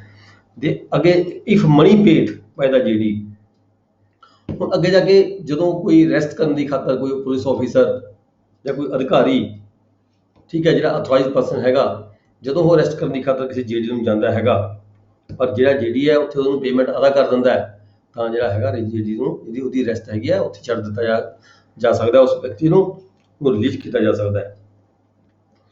ਫਿਰ ਸਬਸੈਕਸ਼ਨ 2 ਦੇ ਵਿੱਚ ਕੀ ਹੈ, state government by notification.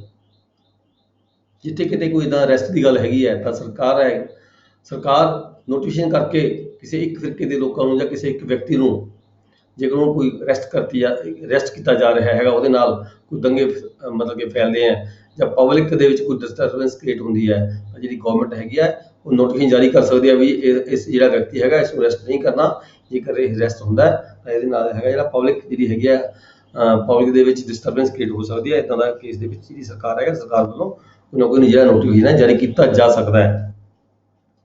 If JD arrest before the court can be asked to apply to declare himself insolvent।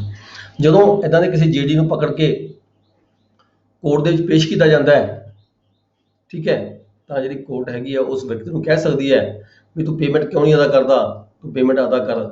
ਜੋ ਵਿਅਕਤੀ ਕਹਿੰਦਾ ਮੇਰੇ ਕੋਲ ਤਾਂ ਕੋਈ ਪੈਸਾ ਹੀ ਨਹੀਂ ਹੈਗਾ, ਮੇਰੇ ਕੋਲ ਤਾਂ ਲੈਣ ਦੇਣ ਨੂੰ ਕੁਝ ਨਹੀਂ ਹੈਗਾ, ਮੈਂ ਤਾਂ ਬਿਲਕੁਲ ਖਾਲੀ ਹਾਂ, ਠੀਕ ਹੈ, ਮੇਰੇ ਕੋਲ ਕੁਝ ਨਹੀਂ ਹੈਗਾ, ਤਾਂ ਕੋਰਟ ਹੈ ਉਸਨੂੰ ਆਰਡਰ ਕਰ ਸਕਦੀ ਹੈ, ਡਾਇਰੈਕਸ਼ਨ ਦੇ ਸਕਦੀ ਹੈ ਵੀ ਫਿਰ ਤੂੰ ਆਪਣੇ ਆਪ ਨੂੰ ਇਨਸੋਲਵੈਂਟ ਡਿਕਲੇਅਰ ਕਰ ਦੇ, ਆਪਣੇ ਆਪ ਨੂੰ ਇਨਸੋਲਵੈਂਟ ਡਿਕਲੇਅਰ ਕਰ ਦੇ। ਠੀਕ ਹੈ, ਜਿੱਥੇ ਕੋਈ ਵਿਅਕਤੀ ਇਨਸੋਲਵੈਂਟ ਡਿਕਲੇਅਰ ਹੋ ਜਾਂਦਾ ਹੈ ਤੇ ਜਿਹੜੀ ਉਹਦੀ ਰਿਕਵਰੀ ਹੈਗੀ ਹੈ, ਉਹ ਰਿਕਵਰੀ ਜਿਹੜਾ ਪ੍ਰੋਸੈਸ ਹੈ ਵੱਖਰਾ ਹੁੰਦਾ ਹੈਗਾ। ਉਹਦੀ ਜਿੰਨੀ ਪ੍ਰਾਪਰਟੀ ਹੈ ਸਾਰੀ ਜਾਇਦਾਦ ਵੇਚ ਕੇ ਜਿੰਨੇ ਵੀ ਕ੍ਰੈਡੀਟਰਸ ਹੁੰਦੇ ਨੇ ਉਹਨਾਂ ਦੇ ਵਿੱਚ ਪ੍ਰਪੋਰਸ਼ਨਲੀ ਤੌਰ ਤੇ ਵੰਡਿਆ ਜਾਂਦਾ ਹੁੰਦਾ ਹੈ।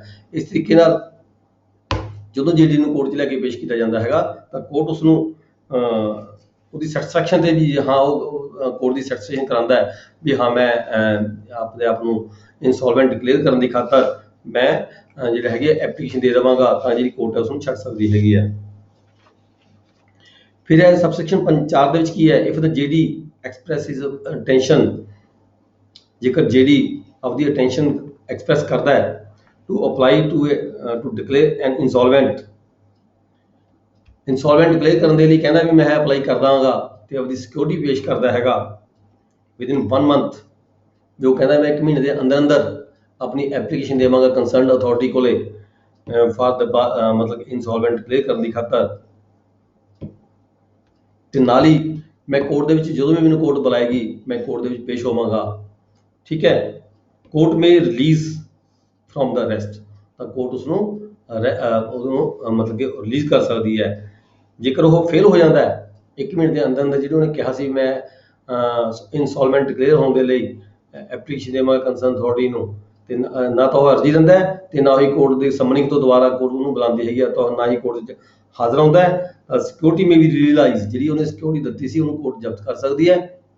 ਠੀਕ ਹੈ, ਜਾਂ ਫਿਰ ਉਸ ਵਿਅਕਤੀ ਨੂੰ ਦੁਬਾਰਾ ਅਰੈਸਟ ਕਰਕੇ ਸਿਵਲ ਪ੍ਰਿਜ਼ਨ ਦੇ ਵਿੱਚ ਭੇਜਿਆ ਜਾ ਸਕਦਾ ਹੈ। ਨੈਕਸਟ ਹੈ section 56, prohibition of the arrest or detention of women in execution of money decree। ਜਿਹੜੀ ਆਪਾਂ ਉੱਪਰ ਪੜ੍ਹ ਕੇ ਹਟੇ ਹਾਂ ਸੈਕਸ਼ਨ 55 ਦੇ ਵਿੱਚ ਵੀ ਕਿਸੇ ਵਿਅਕਤੀ ਨੂੰ ਫੜ ਕੇ ਅਰੈਸਟ ਕਰਕੇ ਠੀਕ ਹੈ ਜੇਲ੍ਹ 'ਚ ਭੇਜਿਆ ਜਾ ਸਕਦਾ ਹੈ। ਇਹ ਜਿਹੜੀ ਸ਼ਰਤ ਹੈਗੀ ਹੈ, ਇਹ ਜੇ ਕੋਈ ਡਿਗਰੀ ਮਨੀ ਡਿਗਰੀ ਹੈਗੀ ਹੈ ਤਾਂ ਜਿਹੜੀ ਕੋਰਟ ਕੋਈ ਵੂਮੈਨ ਦੇ ਖਿਲਾਫ ਕੋਈ ਡਿਗਰੀ ਪਾਸ ਹੋਈ ਵੀ ਇੱਦਾਂ ਦੀ, ਤਾਂ ਵੂਮੈਨ ਨੂੰ ਅਰੈਸਟ ਜਾਂ ਡਿਟੈਂਸ਼ਨ ਨਹੀਂ ਕੀਤਾ ਜਾ ਸਕਦਾ, ਉਹਨੂੰ ਜੇਲ੍ਹ ਨਹੀਂ ਭੇਜਿਆ ਜਾ ਸਕਦਾ। ਨੈਕਸਟ ਹੈ ਸੈਕਸ਼ਨ 57 ਸਬਸਿਸਟੈਂਸ ਅਲਾਊਂਸ। ਸਬਸਿਸਟੈਂਸ ਅਲਾਊਂਸ ਜਿਹੜੇ ਹੁੰਦੇ ਨੇ ਜਦੋਂ ਕਿਸੇ ਵਿਅਕਤੀ ਨੂੰ ਪਕੜ ਕੇ ਤੁਸੀਂ ਅਰੈਸਟ ਕਰਕੇ ਠੀਕ ਹੈ ਕਿਸੇ ਏਰੀਆ ਦੇ ਸੰਬੰਧ ਵਿੱਚ ਕਿਸੇ ਸਰਕਾਰੀ ਜਾਂ ਕਿਸੇ ਗੈਰ ਸਰਕਾਰੀ ਅਮਾਊਂਟ ਲੈਣ ਦੇ ਸੰਬੰਧ ਵਿੱਚ ਜਦੋਂ ਤੁਸੀਂ ਉਹਨੂੰ ਪਕੜ ਕੇ ਜੇਲ੍ਹ ਦੇ ਵਿੱਚ ਭੇਜਦੇ ਹੋ, ਤਾਂ ਜੇਲ੍ਹ ਦੇ ਵਿੱਚ ਭੇਜਣ ਦੇ ਨਾਲ ਨਾਲ ਉਸ ਵਿਅਕਤੀ ਦੇ ਸੰਬੰਧ ਵਿੱਚ ਜਿਹੜਾ ਖਰਚਾ ਹੁੰਦਾ ਹੈ ਜਿਹਨੂੰ ਅਸੀਂ ਸਬਸਿਸਟੈਂਸ ਅਲਾਊਂਸ ਕਹਿੰਦੇ ਹਾਂ, ਉਹ ਜਿਹੜਾ ਖਰਚਾ ਹੈਗਾ ਉਹ ਉਸ ਵੇਲੇ ਜੇਲ੍ਹ ਅਧਿਕਾਰੀਆਂ ਕੋਲੇ ਜਮ੍ਹਾਂ ਕਰਾਉਣਾ ਹੁੰਦਾ ਹੈਗਾ। ਇਹ ਖਰਚੇ ਦੀ ਜਿਹੜੀ ਮਿਕਦਾਰ ਹੈ, ਕਿੰਨਾ ਖਰਚਾ ਹੋਏਗਾ, ਕਿਸ ਵਿਅਕਤੀ ਦਾ ਕਿੰਨਾ ਖਰਚਾ ਹੋਏਗਾ, ਕਿਸਦਾ ਕੀ ਰੈਂਕ ਹੈਗਾ, ਠੀਕ ਹੈ, ਉਹ ਜਿਹੜਾ ਹੈਗਾ ਇਹ ਜਿਹੜੀ ਡਿਟੇਲ ਹੈਗੀ ਹੈ ਇਹ ਗਵਰਨਮੈਂਟ ਵੱਲੋਂ ਸਟੇਟ ਗਵਰਨਮੈਂਟ ਵੱਲੋਂ ਇਹਦਾ ਜਿਹੜਾ ਫਿਕਸ ਕੀਤੇ ਜਾਂਦੇ ਸਕੇਲ, ਮੰਥਲੀ ਕਿੰਨੀ ਜਿਹੜੀ ਅਮਾਊਂਟ ਹੈਗੀ ਆ ਕੰਸਰਨਡ ਪਰਸਨ ਨੂੰ ਦੇ ਹੱਕ ਦੇ ਵਿੱਚ ਉਹਦੀ ਖਰਚੇ ਦੀ ਪੂਰਤੀ ਦੇ ਲਈ ਜਦੋਂ ਉਹ ਜੇਲ੍ਹ ਦੇ ਵਿੱਚ ਰਹੇਗਾ ਤਾਂ ਉਹਦਾ ਜਿਹੜਾ ਖਰਚਾ ਖਾਣ ਪੀਣ ਦਾ ਜਿਹੜਾ ਖਰਚਾ ਹੈਗਾ ਕਿੰਨਾ ਉਹਦਾ ਅਦਾ ਕਰਨਾ ਪਏਗਾ। ਜਿਹੜਾ ਕੰਸਰਨਡ ਪਰਸਨ ਜਿਹਦੇ ਬਿਹਾਫ ਤੇ ਉਸ ਵਿਅਕਤੀ ਨੂੰ ਜੇਲ੍ਹ ਦੇ ਵਿੱਚ ਭੇਜਿਆ ਜਾ ਰਿਹਾ ਹੈ, ਜਿਹੜੀ ਕਿ ਡਿਗਰੀ ਹੋਲਡਰ ਹੈ ਜਾਂ ਵੀ ਡਿਗਰੀ ਹੋਲਡਰ ਦੀ ਡਿਗਰੀ ਨੂੰ ਐਗਜ਼ੀਕਿਊਟ ਕਰਾਉਣ ਦੀ ਖਾਤਰ ਕਿਸੇ ਵਿਅਕਤੀ ਨੂੰ ਅਰੈਸਟ ਕਰਕੇ ਜੇਲ੍ਹ 'ਚ ਭੇਜਿਆ ਜਾ ਰਿਹਾ ਹੈ, ਤਾਂ ਜਿਹੜੀ ਉਹਦਾ ਸਬਸਿਡਿਜ਼ ਜਿਹੜਾ ਅਲਾਊਂਸ ਹੈਗਾ ਉਹ ਡਿਗਰੀ ਹੋਲਡਰ ਅਦਾ ਕਰਨ ਦਾ ਜ਼ਿੰਮੇਵਾਰ ਹੋਏਗਾ। ਜੇਕਰ ਉਹ ਡਿਗਰੀ ਹੋਲਡਰ ਉਹਦਾ ਸਬਸਿਡਿਜ਼ ਅਲਾਊਂਸ ਜਮ੍ਹਾਂ ਨਹੀਂ ਕਰਵਾਉਂਦਾ ਤਾਂ ਜਿਹੜਾ ਹੈਗਾ ਡਿਗਰੀ ਹੋਲਡਰ ਉਸ ਜੇਲ੍ਹ ਨੂੰ ਛੱਡਿਆ ਜਾ ਸਕਦਾ ਹੈ ਕੋਰਟ ਵੱਲੋਂ। ਹੁਣ ਅੱਗੇ ਆ ਗਿਆ ਸੈਕਸ਼ਨ 58 ਦੇ ਵਿੱਚ ਕੀ ਕਿਹਾ ਗਿਆ ਵੀ ਕਿੰਨੀ ਦੇਰ ਦੇ ਲਈ ਕਿਸੇ ਬੰਦੇ ਨੂੰ ਜੇਲ੍ਹ 'ਚ ਰੱਖਿਆ ਜਾ ਸਕਦਾ ਹੈ। ਕਿੰਨੀ ਦੇਰ ਲਈ ਕਿਸੇ ਵਿਅਕਤੀ ਨੂੰ ਜਿਹੜਾ ਜੀਡੀ ਹੈਗਾ ਜਿਹਨੂੰ ਮਨੀ ਡਿਗਰੀ ਦੇ ਸੰਬੰਧ ਵਿੱਚ ਪੈਸੇ ਦੇ ਲੈਣ ਦੇਣ ਦੇ ਸੰਬੰਧ ਵਿੱਚ ਕੋਰਟ ਵੱਲੋਂ ਅਰੈਸਟ ਕੀਤਾ ਗਿਆ ਹੈ, ਠੀਕ ਹੈ, ਉਸ ਨੂੰ ਕਿੰਨੀ ਦੇਰ ਦੇ ਲਈ ਤੁਸੀਂ ਜੇਲ੍ਹ ਦੇ ਵਿੱਚ ਭੇਜ ਸਕਦੇ ਹੋ, ਕਿੰਨੀ ਦੇਰ ਲਈ ਜੇਲ੍ਹ 'ਚ ਰੱਖ ਸਕਦੇ ਹੋ। ਜੇਕਰ ਡਿਗਰੀ 5000 ਰੁਪਏ ਤੋਂ ਜ਼ਿਆਦਾ ਦੀ ਹੈਗੀ ਹੈ, ਮਨੀ ਡਿਗਰੀ ਹੈ 5000 ਰੁਪਏ ਤੋਂ ਜ਼ਿਆਦਾ ਦੀ ਹੈਗੀ ਹੈ, ਤਾਂ 3 ਮਹੀਨਿਆਂ ਦੇ ਲਈ 3 ਮਹੀਨਿਆਂ ਤੱਕ 3 ਮਹੀਨੇ ਤੋਂ ਜ਼ਿਆਦਾ ਨਹੀਂ 3 ਮਹੀਨਿਆਂ ਤੱਕ ਉਸ ਵਿਅਕਤੀ ਨੂੰ ਜੇਲ੍ਹ ਦੇ ਵਿੱਚ ਸਿਵਲ ਪ੍ਰਿਜ਼ਨ ਦੇ ਵਿੱਚ ਰੱਖਿਆ ਜਾ ਸਕਦਾ ਹੈਗਾ। ਜੇਕਰ ਡਿਗਰੀ ਹੈਗੀ 2000 ਰੁਪਏ ਤੋਂ ਉੱਪਰ ਹੈ ਪਰ 5000 ਤੋਂ ਥੱਲੇ ਹੈਗੀ ਹੈ ਤਾਂ ਜਿਹੜਾ ਉਹ ਵਿਅਕਤੀ ਹੈਗਾ ਉਸ ਨੂੰ ਸਿਰਫ ਓਨਲੀ ਫਾਰ 6 ਵੀਕਸ 6 ਹਫ਼ਤਿਆਂ ਦੇ ਲਈ ਅਸੀਂ ਕੋਰਟ ਦੇ ਵਿੱਚ ਸਿਵਲ ਪ੍ਰਿਜ਼ਨ 'ਚ ਭੇਜ ਸਕਦੇ ਹਾਂ। ਇਸੇ ਤਰੀਕੇ ਜੇ ਕੋਈ ਬੰਦਾ ਵਿਅਕਤੀ ਨੂੰ ਜੇਲ੍ਹ ਦੇ ਵਿੱਚ ਭੇਜਿਆ ਗਿਆ ਹੈਗਾ, ਠੀਕ ਹੈ, ਪਰ ਉਸ ਨੂੰ ਉਹਦਾ ਸਮਾਂ ਪੂਰਾ ਹੋਣ ਤੋਂ ਜੇਲ੍ਹ ਦੇ ਵਿੱਚ ਜਿਹਨੇ ਭੇਜਿਆ ਉਹਨੂੰ ਮੰਨ ਲਓ ਜੇਲ੍ਹ 'ਚ ਭੇਜਿਆ ਉਸਨੂੰ 3 ਮਹੀਨਿਆਂ ਦੇ ਲਈ ਜਾਂ ਜੇਲ੍ਹ ਦੇ ਵਿੱਚ ਉਹਨੂੰ ਭੇਜਿਆ ਗਿਆ 6 ਹਫ਼ਤਿਆਂ ਦੇ ਲਈ 6 ਵੀਕ ਲਈ ਭੇਜਿਆ ਗਿਆ ਹੈਗਾ, ਤਾਂ ਇਹ ਸਮਾਂ ਪੂਰਾ ਹੋਣ ਤੋਂ ਪਹਿਲਾਂ ਵੀ ਉਸ ਵਿਅਕਤੀ ਨੂੰ ਰਿਲੀਜ਼ ਕੀਤਾ ਜਾ ਸਕਦਾ ਹੈ। ਉਹਦੇ ਕਿਹੜੇ ਕਾਰਨ ਨੇ ਕਿਉਂ ਰਿਲੀਜ਼ ਕੀਤਾ ਜਾ ਸਕਦਾ ਹੈ? ਔਨ ਦਾ ਅਮਾਊਂਟ ਪੇਡ, ਜੇਕਰ ਉਹ ਜੇਲ੍ਹ ਦੇ ਵਿੱਚ ਜੇਲ੍ਹ ਇੰਚਾਰਜ ਕੋਲੇ ਉਨੀ ਅਮਾਊਂਟ ਹੈ ਜਿਹੜੀ ਜਮ੍ਹਾਂ ਕਰਵਾ ਦਿੰਦਾ ਹੈ, ਜਿੰਨੀ ਅਮਾਊਂਟ ਦੀ ਡਿਗਰੀ ਪਾਸ ਹੋਈ ਉਹਦੇ ਖਿਲਾਫ, ਜਿਹਦੇ ਇਵਜ਼ ਦੇ ਵਜੋਂ ਉਸ ਨੂੰ ਜੇਲ੍ਹ ਵਿੱਚ ਭੇਜਿਆ ਗਿਆ ਉਹ ਅਮਾਊਂਟ ਹੈ ਜੇਲ੍ਹ ਅਥਾਰਟੀਜ਼ ਨੂੰ ਜਮ੍ਹਾਂ ਕਰਾ ਦਿੰਦਾ ਹੈ, ਤਾਂ ਉਸ ਨੂੰ ਜਿਹੜਾ ਹੈ ਕੋਰਟ ਹੈ ਉਹ ਰਿਲੀਜ਼ ਕਰ ਸਕਦੀ ਹੈ।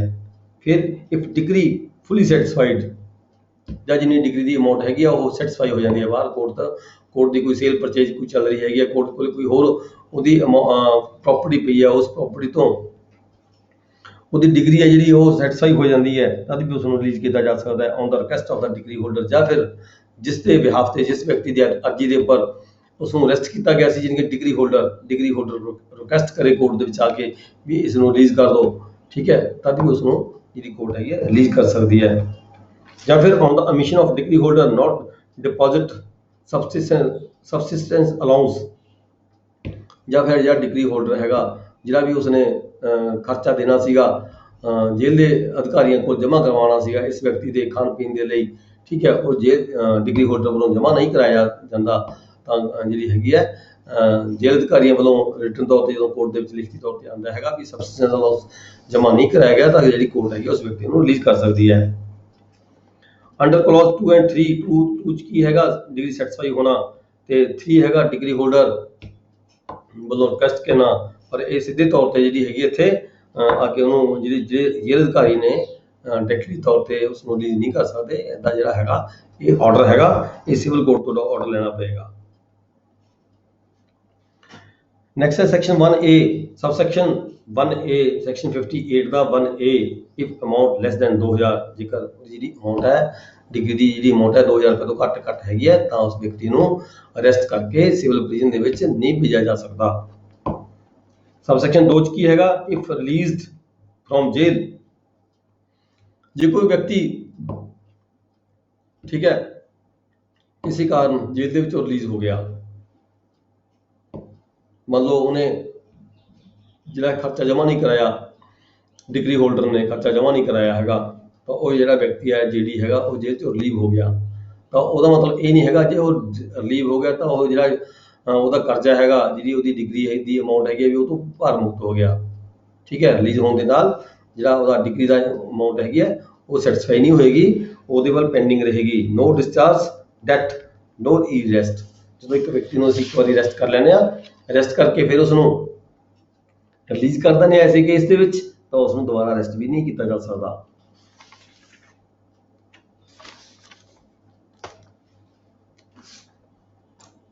ਉਹਨੂੰ ਦੁਬਾਰਾ ਅਰੈਸਟ ਨਹੀਂ ਕੀਤਾ ਜਾ ਸਕਦਾ। 58 ਤੋਂ ਬਾਅਦ ਅਸੀਂ ਪੜਾਂਗੇ ਸੈਕਸ਼ਨ 59,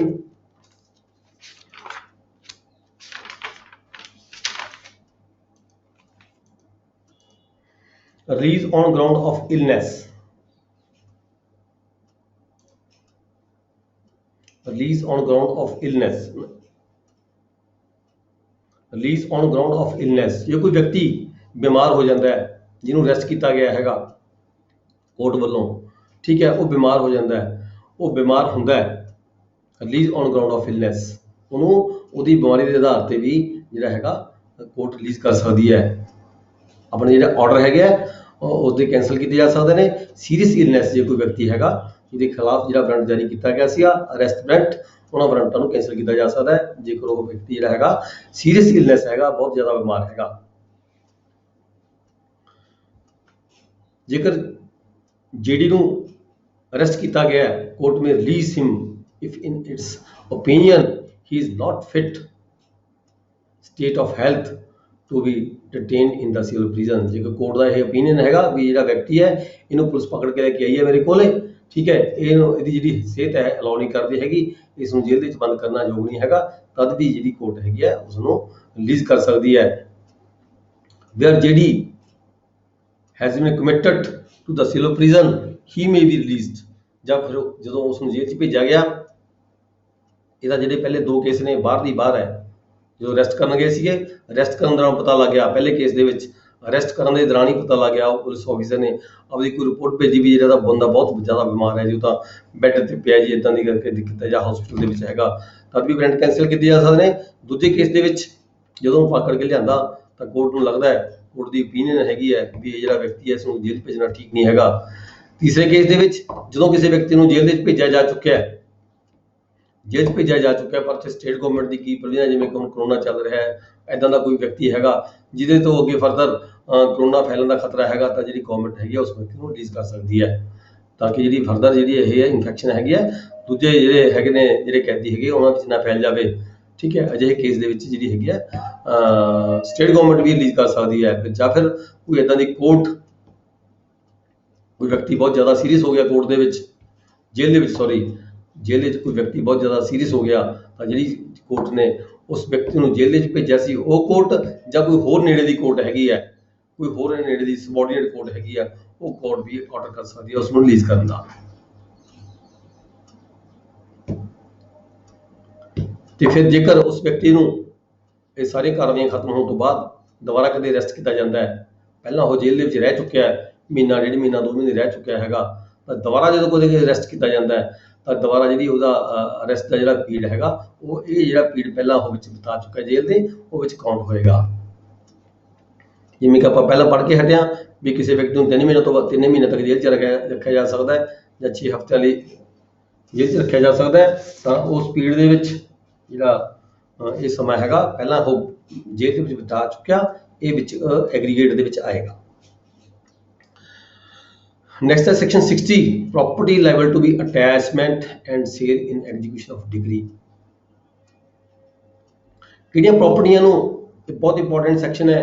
ਤੁਸੀਂ ਜਿਹੜਾ ਜਦੋਂ ਤੁਹਾਡਾ ਰਿਫਰੈਸ਼ਰ ਕੋਰਸ ਹੋਇਆ, ਸਟੈਂਡਿੰਗ ਆਰਡਰ ਸੀਗੇ, ਉਹਦੇ ਵਿੱਚ ਵੀ ਤੁਸੀਂ ਪੜ੍ਹਿਆ, ਸੈਕਸ਼ਨ 64 ਸੀਗਾ, ਉਹਦੇ ਵਿੱਚ ਵੀ ਤੁਸੀਂ ਪੜ੍ਹਿਆ, ਸਟੈਂਡਿੰਗ ਆਰਡਰ ਦੇ ਸੈਕਸ਼ਨ 64 'ਚ ਵੀ ਪੜ੍ਹਿਆ।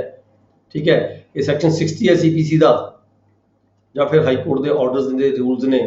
ਠੀਕ ਹੈ, ਉਹ ਐਪਲੀਕੇਬਲ ਹੁੰਦੇ ਨੇ ਇਸ ਸੰਬੰਧ ਵਿੱਚ ਵੀ ਕਿਹੜੀ ਕਿਹੜੀ ਪ੍ਰਾਪਰਟੀ ਨੂੰ ਤੁਸੀਂ ਅਟੈਚ ਕਰਕੇ ਸੇਲ ਕਰ ਸਕਦੇ ਹੋ।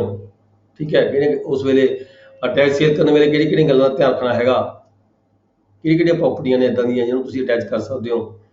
ਤਾਂ ਉਹਦੇ ਵਿੱਚ ਕੀ ਕਿਹਾ ਗਿਆ, ਸਬ ਸੈਕਸ਼ਨ 1 ਦੇ ਵਿੱਚ ਕਿਹਾ ਗਿਆ ਦ ਫੋਲੋਇੰਗ ਪ੍ਰਾਪਰਟੀਜ਼, ਕਿਹੜੀਆਂ ਕਿਹੜੀਆਂ ਪ੍ਰਾਪਰਟੀਆਂ, sale in execution of decree, namely lands, ਜ਼ਮੀਨ, ਐਗਰੀਕਲਚਰ ਲੈਂਡ ਹੈ, ਕੋਈ ਹੋਰ ਲੈਂਡ ਹੈ, ਜਾਂ ਕੋਈ ਹਾਊਸ ਹੈ, ਕੋਈ ਬਿਲਡਿੰਗ ਹੈਗੀ ਹੈ ਜਿਹੜੀ ਦੀ। ਠੀਕ ਹੈ, ਕੋਈ ਗੁੱਡਸ ਹੈਗੀਆਂ, ਕੋਈ ਹੋਰ ਸਮਾਨ ਹੈ, ਜਾਂ ਕੋਈ ਮਨੀ ਹੈ, ਉਹ ਵੀ ਰਿਕਵਰ ਕੀਤੀ ਜਾ ਸਕਦੀ ਹੈ। ਕੋਈ ਬੈਂਕ ਦੇ ਕੋਈ ਨੋਟਸ ਨੇ, ਉਹਦੇ ਕੋਲੇ ਕੋਈ ਸਿਕਿਉਰਿਟੀ ਵਜੋਂ ਨੋਟਸ ਨੇ, ਬੈਂਕ ਨੋਟਸ, ਜਾਂ ਕੋਈ ਚੈੱਕ ਹੈਗੇ ਆ, ਕੋਈ ਬਿਲਸ ਆਫ ਐਕਸਚੇਂਜ ਹੈਗੇ ਨੇ, ਕੋਈ ਹੁੰਡੀਜ਼ ਹੈਗੀਆਂ ਨੇ, ਕੋਈ ਪ੍ਰੋਮਾਈਜ਼ਰੀ ਨੋਟ ਨੇ, ਪ੍ਰੋਮਾਈਜ਼ਰੀ ਨੋਟ ਕਿਸੇ ਦੇ ਲੈਣ ਦੇਣ ਦੇ ਕੋਈ ਨੋਟ ਭਰ ਕੇ ਲਿਆ ਗਿਆ, ਕਿਸੇ ਨੂੰ ਪੇਮੈਂਟ ਦਿੱਤੀ ਗਈ ਹੈਗੀ ਹੈ, ਉੱਪਰ ਨੋਟ ਨੇ, ਉਹ ਵੀ ਅਟੈਚ ਕੀਤੇ ਜਾ ਸਕਦੇ ਨੇ ਤਾਂ ਕਿ ਉਹ ਡਾਇਰੈਕਟ ਉਸ ਵਿਅਕਤੀ ਤੋਂ ਪੈਸੇ ਲਏ ਜਾ ਸਕਣ।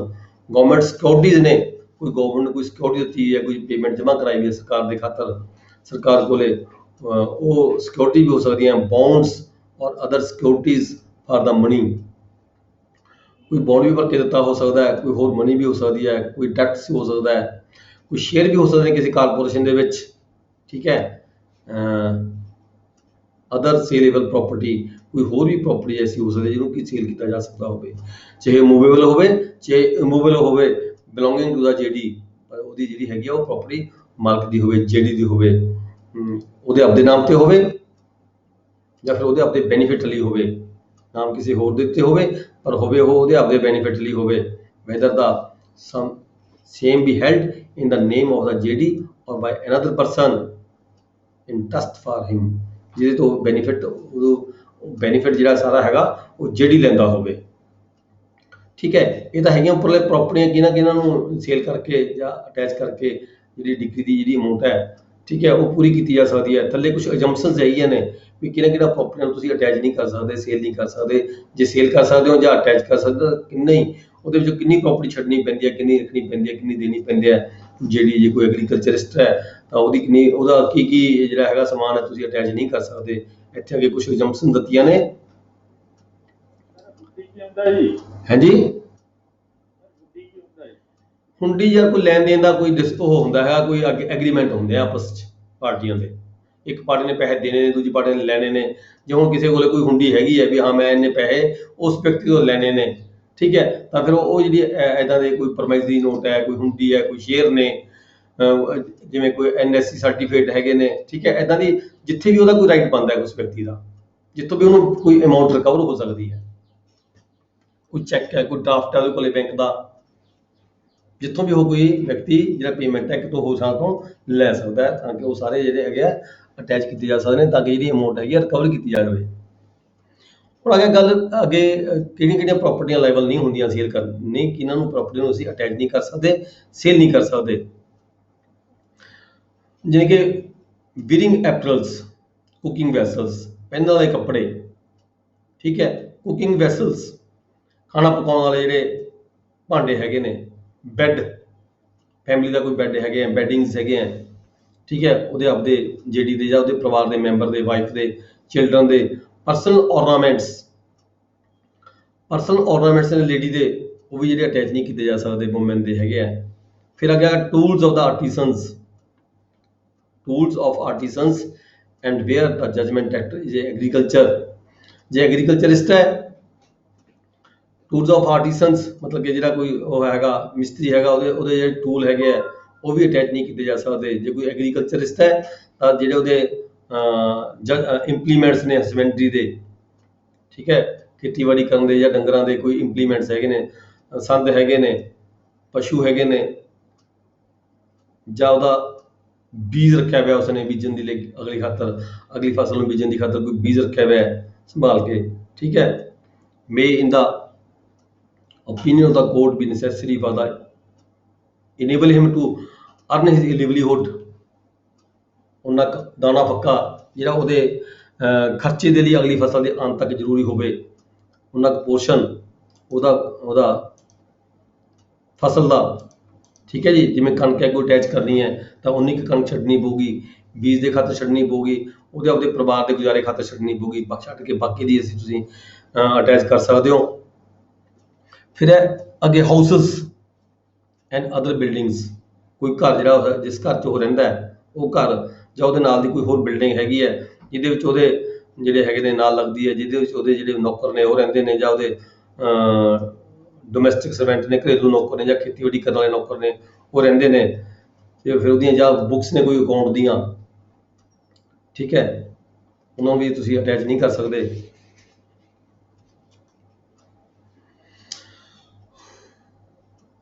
ਰਾਈਟ ਟੂ ਸੂ ਫਾਰ ਦਾ ਡੈਮੇਜਸ, ਜੇ ਉਹਦੇ ਕੋਲ ਕੋਈ ਅਧਿਕਾਰ ਹੈਗਾ, ਉਹਦਾ ਕੋਈ ਨੁਕਸਾਨ ਹੋਇਆ ਹੈ, ਠੀਕ ਹੈ, ਉਹ ਕੋਈ ਉਹਦੇ ਕੋਲ ਰਾਈਟਸ ਨੇ ਕੋਈ ਡੈਮੇਜਸ ਦੇ ਸੂਟ ਫਾਈਲ ਕਰਨ ਦੇ, ਉਹਨਾਂ ਨੂੰ ਵੀ ਤੁਸੀਂ ਉਹ ਤੋਂ ਵਾਂਝੇ ਨਹੀਂ ਕਰ ਸਕਦੇ।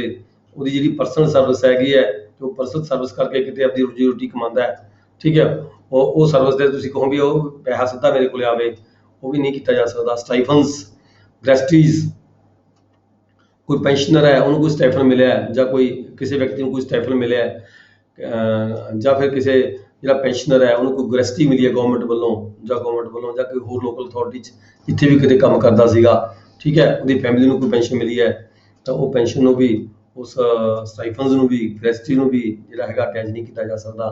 ਕੋਈ ਪੋਲੀਟੀਕਲ ਪੈਨਸ਼ਨਰ ਹੈਗਾ, ਪੋਲੀਟੀਕਲ ਪੈਨਸ਼ਨ ਮਿਲਦੀ ਹੈ, ਉਸ ਪੈਨਸ਼ਨ ਨੂੰ ਵੀ ਤੁਸੀਂ ਅਟੈਚ ਨਹੀਂ ਕਰ ਸਕਦੇ। ਵੇਜਸ ਆਫ ਦਾ ਲੇਬਰਰਸ, ਜਿਹੜੀ ਕੋਈ ਲੇਬਰ ਕੰਮ ਕਰਦੇ, ਕੋਈ ਵਿਅਕਤੀ ਲੇਬਰ ਹੈਗਾ ਜਿਹਦੇ ਖਿਲਾਫ ਡਿਗਰੀ ਪਾਸ ਹੋਈ ਵੀ ਹੈ, ਜਿਹੜੀ ਉਹਦੀ ਲੇਬਰਰ ਦੀ ਵੇਜਸ ਹੈਗੀਆਂ ਨੇ, ਡੋਮੈਸਟਿਕ ਸਰਵੈਂਟ ਹੈਗਾ,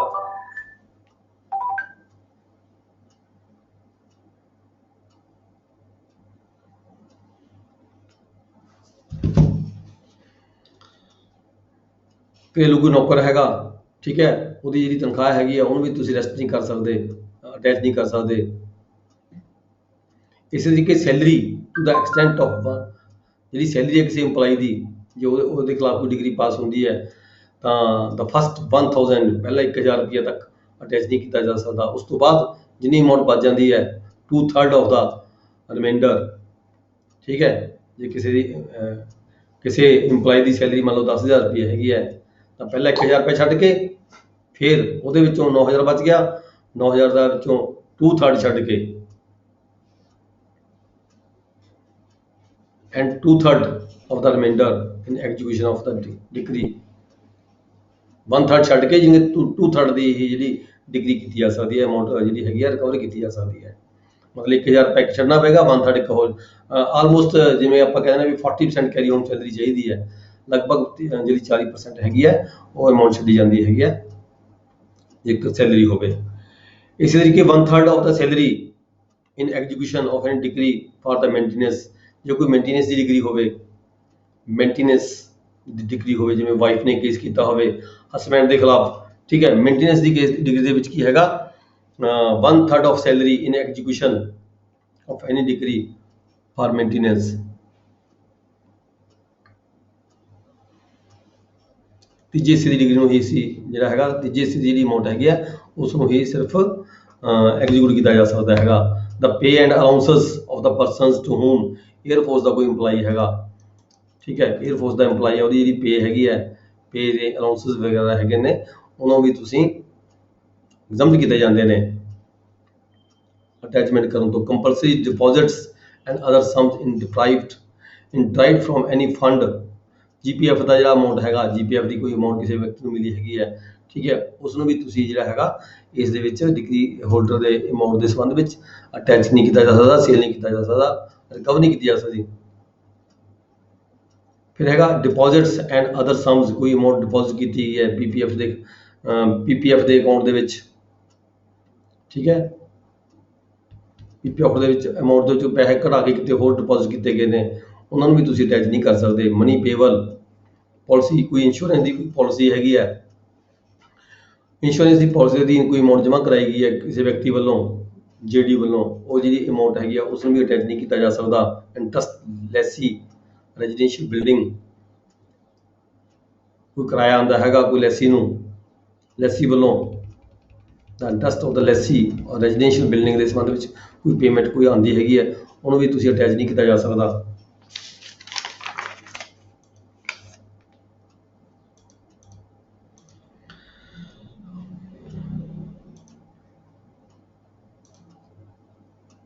Any allowance forming part of the emoluments of any servant of the government subsistence grant, suspension period ਦੇ ਵਿੱਚ ਕੋਈ ਵਿਅਕਤੀ ਦੀ ਸਸਪੈਂਸ਼ਨ ਹੋ ਗਈ ਹੋਵੇ, ਸਸਪੈਂਸ਼ਨ ਤੋਂ ਬਾਅਦ ਉਸ ਨੂੰ ਸਰਕਾਰ ਵੱਲੋਂ ਕੋਈ ਜਿਵੇਂ ਅੱਧੀ ਸੈਲਰੀ ਦਿੱਤੀ ਜਾਂਦੀ ਹੈ, ਹਾਫ ਸੈਲਰੀ ਪੇ ਕੀਤੀ ਜਾਂਦੀ ਹੈ, ਜਾਂ 1/3 ਸੈਲਰੀ ਪੇ ਕੀਤੀ ਜਾਂਦੀ ਹੈ, ਜਾਂ 75% ਸੈਲਰੀ ਪੇ ਕੀਤੀ ਜਾਂਦੀ ਹੈ। ਅਜਿਹੀ ਸੈਲਰੀ ਦੇ ਵਿੱਚ ਵੀ ਜਿਹੜੀ ਹੈਗੀ ਹੈ ਉਹਦੀ ਵੀ ਅਟੈਚਮੈਂਟ ਕਰਕੇ ਜਿਹੜੀ ਹੈਗੀ ਹੈ ਕੋਈ ਡਿਗਰੀ ਸੈਟੀਸਫਾਈ ਨਹੀਂ ਕੀਤੀ ਜਾ ਸਕਦੀ, ਕਿਉਂਕਿ ਜਿਹੜੀ ਇਹ ਸੈਲਰੀ ਸਸਪੈਂਸ਼ਨ ਪੀਰੀਅਡ ਦਿੱਤੀ ਜਾਂਦੀ ਹੈ ਇਹਨੂੰ ਅਸੀਂ ਸਬਸਿਸਟੈਂਸ ਅਲਾਉਂਸ ਕਹਿੰਦੇ ਹਾਂ। ਜਿਵੇਂ ਕਿ ਕਿਸੇ ਵਿਅਕਤੀ ਨੂੰ ਜੇਲ੍ਹ 'ਚ ਬੰਦ ਕਰਨ ਦੀ ਖਾਤਰ ਸਬਸਿਸਟੈਂਸ ਜਿਹੜਾ ਅਲਾਉਂਸ ਹੈਗਾ ਉਹ ਲਿਆ ਜਾਂਦਾ ਹੈ। ਇਸੇ ਤਰੀਕੇ ਜਿਹੜੀ ਸਰਕਾਰ ਹੈਗੀ ਹੈ ਇਹ ਸਬਸਿਸਟੈਂਸ ਅਲਾਉਂਸ ਉਸ ਇੰਪਲਾਈ ਨੂੰ ਦਿੰਦੀ ਹੈ ਡਿਊਰਿੰਗ ਸਸਪੈਂਸ਼ਨ ਪੀਰੀਅਡ। ਇਸ ਨੂੰ ਵੀ ਡਿਗਰੀ ਦੀ ਸੈਟੀਸਫੈਕਸ਼ਨ ਦੇ ਲਈ ਇੱਥੋਂ ਹੀ ਰਿਕਵਰੀ ਨਹੀਂ ਕੀਤੀ ਜਾ ਸਕਦੀ।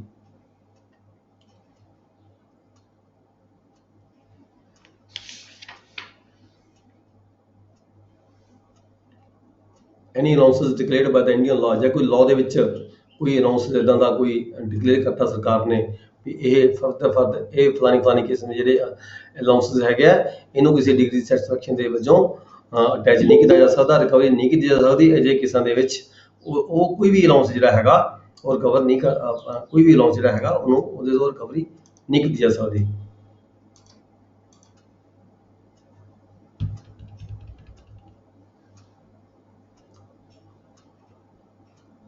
Explanation 1,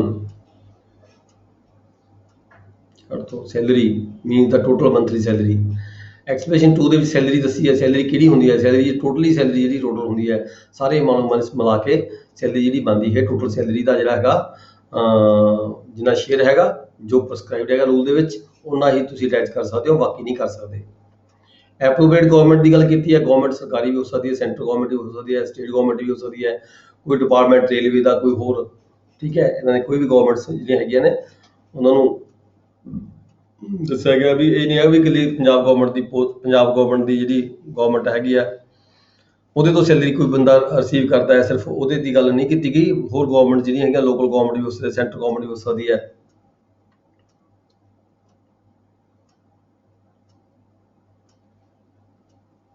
ਐਗਰੀਕਲਚਰਿਸਟ ਦੀ ਗੱਲ ਕੀਤੀ ਅੱਗੇ ਐਕਸਪਲੇਨੇਸ਼ਨ 4 ਦੇ 5 ਦੇ ਵਿੱਚ। ਐਗਰੀਕਲਚਰਿਸਟ ਕੌਣ ਹੁੰਦਾ ਹੈਗਾ? ਪਰਸਨ ਕਲਟੀਵੇਟਸ ਦਾ ਲੈਂਡ ਪਰਸਨਲੀ ਆਪਾਂ ਟੈਨੈਂਸੀ ਐਕਟ ਵੀ ਪੜ੍ਹਿਆ ਸੀਗਾ, ਠੀਕ ਹੈ। ਐਗਰੀਕਲਚਰਿਸਟ ਕੌਣ ਹੁੰਦਾ ਹੈ? ਜਾਂ ਤਾਂ ਉਹ ਬੰਦਾ ਖੇਤੀ ਖੁਦ ਕਰ ਰਿਹਾ ਹੋਵੇ, ਅਸਲੀ ਤੌਰ ਤੇ ਖੇਤੀ ਕਰ ਰਿਹਾ ਹੋਵੇ, ਅਤੇ ਉਹ ਜਿਹੜਾ ਵਿਅਕਤੀ ਹੈਗਾ ਟੋਟਲੀ ਡਿਪੈਂਡ ਕਰਦਾ ਹੋਵੇ ਖੇਤੀਬਾੜੀ ਦੇ ਉੱਪਰ। ਆਪਦੇ ਘਰ ਦਾ ਜਿਹੜਾ ਪਰਿਵਾਰ ਦਾ ਜਿਹੜਾ ਗੁਜ਼ਾਰਾ ਹੈਗਾ ਉਹ ਖੇਤੀਬਾੜੀ ਤੇ ਉਹਦਾ ਨਿਰਭਰ ਕਰਦਾ ਹੋਵੇ। Livelihood mainly on the income from the agriculture land, whether as owner, tenant, partner, ਚਾਹੇ ਉਹ ਮਾਲਕ ਹੋਵੇ, ਚਾਹੇ ਉਹ ਟੇਨੈਂਟ ਹੋਵੇ, ਚਾਹੇ ਉਹ ਪਾਰਟਨਰ ਔਰ ਐਗਰੀਕਲਚਰ ਲੇਬਰਰ ਦੇ ਵਿੱਚ ਉਹ ਕੰਮ ਕਰਦਾ ਹੋਵੇ, ਠੀਕ ਹੈ। ਉਹਨੂੰ ਅਸੀਂ ਐਗਰੀਕਲਚਰਿਸਟ ਕਹਿੰਦੇ ਹੈਗੇ ਆ, ਜਿਹੜਾ ਬੰਦਾ ਸਿਰਫ ਖੇਤੀਬਾੜੀ ਦੇ ਉੱਪਰ ਨਿਰਭਰ ਕਰਦਾ ਹੋਵੇ।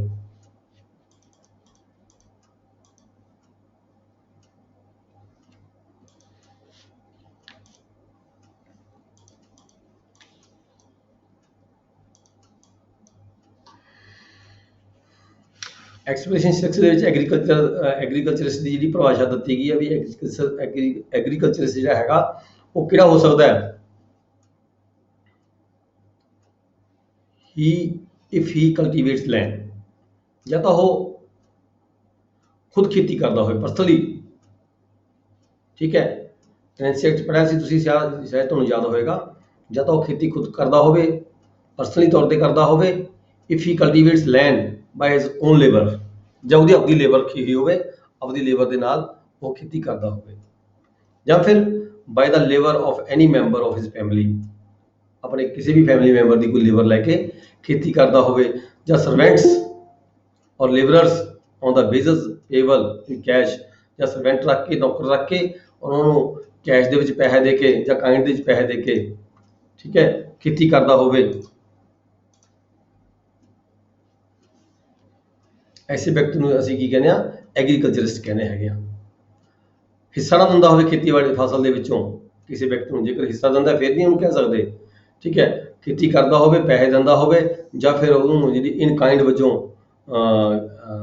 Pebble in cash or in kind not being as a share of the produce, ਠੀਕ ਹੈ। ਕੁਛ ਪੈਸੇ ਦਿੰਦਾ ਹੋਵੇ, ਕੁਛ ਵਿੱਚੋਂ ਫਸਲ ਵੀ ਦਿੰਦਾ ਹੋਵੇ, ਪਰ ਇਹ ਨਾ ਹੋਵੇ ਵੀ ਸ਼ੇਅਰਿੰਗ ਦਿੰਦਾ ਹੋਵੇ ਉਸਨੂੰ, ਠੀਕ ਹੈ। ਤਾਂ ਉਸਨੂੰ ਅਸੀਂ ਐਗਰੀਕਲਚਰਿਸਟ ਕਹਿੰਦੇ ਹੈਗੇ ਆ। Persons agrees to waive the benefit of any exemption under this section shall be void, ਜੇ ਕੋਈ ਇਦਾਂ ਦਾ ਐਗਰੀਮੈਂਟ ਕਰਦਾ ਹੈਗਾ ਤਾਂ ਉਹ ਵੋਇਡ ਹੋਏਗਾ। ਨੈਕਸਟ ਹੈ section 61, partial exemption of agriculture produce. Agriculture ਜਿਹੜਾ ਪ੍ਰੋਡਿਊਸ ਹੈਗਾ ਉਹਦੀ ਜਿਹੜੀ ਪਾਰਸ਼ੀਅਲ ਐਗਜ਼ੰਪਸ਼ਨ ਹੈਗੀ ਹੈ, ਕੁਛ ਦੀ ਅਮਾਊਂਟ ਹੈਗੀ ਹੈ, ਕੁਛ ਜਿਹੜੀ ਪੈਦਾਵਾਰ ਹੈਗੀ ਹੈ ਉਸ ਨੂੰ ਸਰਕਾਰ ਵੱਲੋਂ ਐਗਜ਼ੰਪਟ ਕੀਤਾ ਜਾਂਦਾ ਹੈਗਾ। ਜਿਵੇਂ ਕਿ state government by the official gazette declare that such portion of the agriculture produce or any class of agriculture produce as may be appear to the state government, ਜੋ ਸਰਕਾਰ ਨੂੰ ਲੱਗਦਾ ਹੋਵੇ ਵੀ ਇੰਨਾ ਕੁ ਜਿਹੜੀ ਹੈਗੀ ਹੈ, ਇੰਨੀ ਜਿਹੜੀ ਫਸਲ ਹੈਗੀ ਹੈ ਉਹ ਜਿਹੜਾ ਕਿਸਾਨ ਹੈਗਾ, ਕਿਸਾਨ ਦੇ ਲਈ ਛੱਡੀ ਜਾਣੀ ਜ਼ਰੂਰੀ ਹੈਗੀ ਹੈ, ਤਾਂ ਸਰਕਾਰ ਇਹਦੇ ਸੰਬੰਧ ਵਿੱਚ ਡਿਕਲੇਅਰ ਕਰ ਸਕਦੀ ਹੈ, ਰੂਲ ਬਣਾ ਸਕਦੀ ਹੈ। Government to be necessary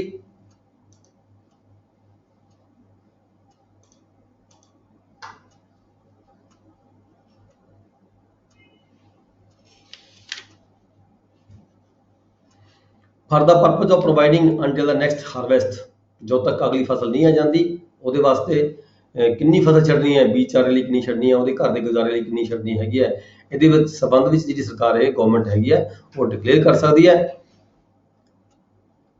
next ਔਰਸ ਵੀ ਕਿੰਨੀ ਇਹਦੇ ਲਈ ਫਸਲ ਜਿਹੜੀ ਛੱਡਣੀ ਹੈ, be exempted from the liability of the attachment or sale in execution of degree, ਕਿਸੇ ਡਿਗਰੀ ਨੂੰ ਐਗਜ਼ੀਕਿਊਟ ਕਰਨ ਦੀ ਖਾਤਰ, ਠੀਕ ਹੈ। ਸਮੇਂ-ਸਮੇਂ ਤੇ ਸਰਕਾਰ ਜਿਹੜੀ ਆਰਡਰ ਪਾਸ ਕਰ ਸਕਦੀ ਹੈ, ਸਮੇਂ-ਸਮੇਂ ਤੇ ਰੂਲ ਬਣਾਏ ਜਾ ਸਕਦੇ ਨੇ ਵੀ ਕਿੰਨੀ ਫਸਲ, ਜਿਵੇਂ ਆਪਾਂ ਉੱਪਰ ਪੜ੍ਹ ਕੇ ਹਟੇ ਹਾਂ ਵੀ ਬੀਜ ਚਾਰੇ ਦੇ ਲਈ ਜਾਂ ਅਗਲੀ ਫਸਲ ਦੇ ਆਉਣ ਤੱਕ ਘਰ ਦੇ ਗੁਜ਼ਾਰੇ ਦੇ ਲਈ, ਠੀਕ ਹੈ, ਇੰਨੀ ਜਿਹੜੀ ਅਨਾਜ ਹੈਗਾ ਉਸ ਨੂੰ ਕਿਸਾਨ ਦੇ ਲਈ ਛੱਡਣਾ ਪਏਗਾ। ਬਾਕੀ ਅਨਾਜ ਜਿਹੜੀ ਹੈਗੀ ਆ ਤੁਸੀਂ ਅਟੈਚ ਕਰਕੇ ਬੋਲੀ ਕਰਕੇ ਇਹਦੀ ਰਿਕਵਰੀ ਕਰ ਸਕਦੇ ਹੋ, ਡਿਗਰੀ ਸੈਟੀਸਫਾਈ ਕਰ ਸਕਦੇ ਹੋ।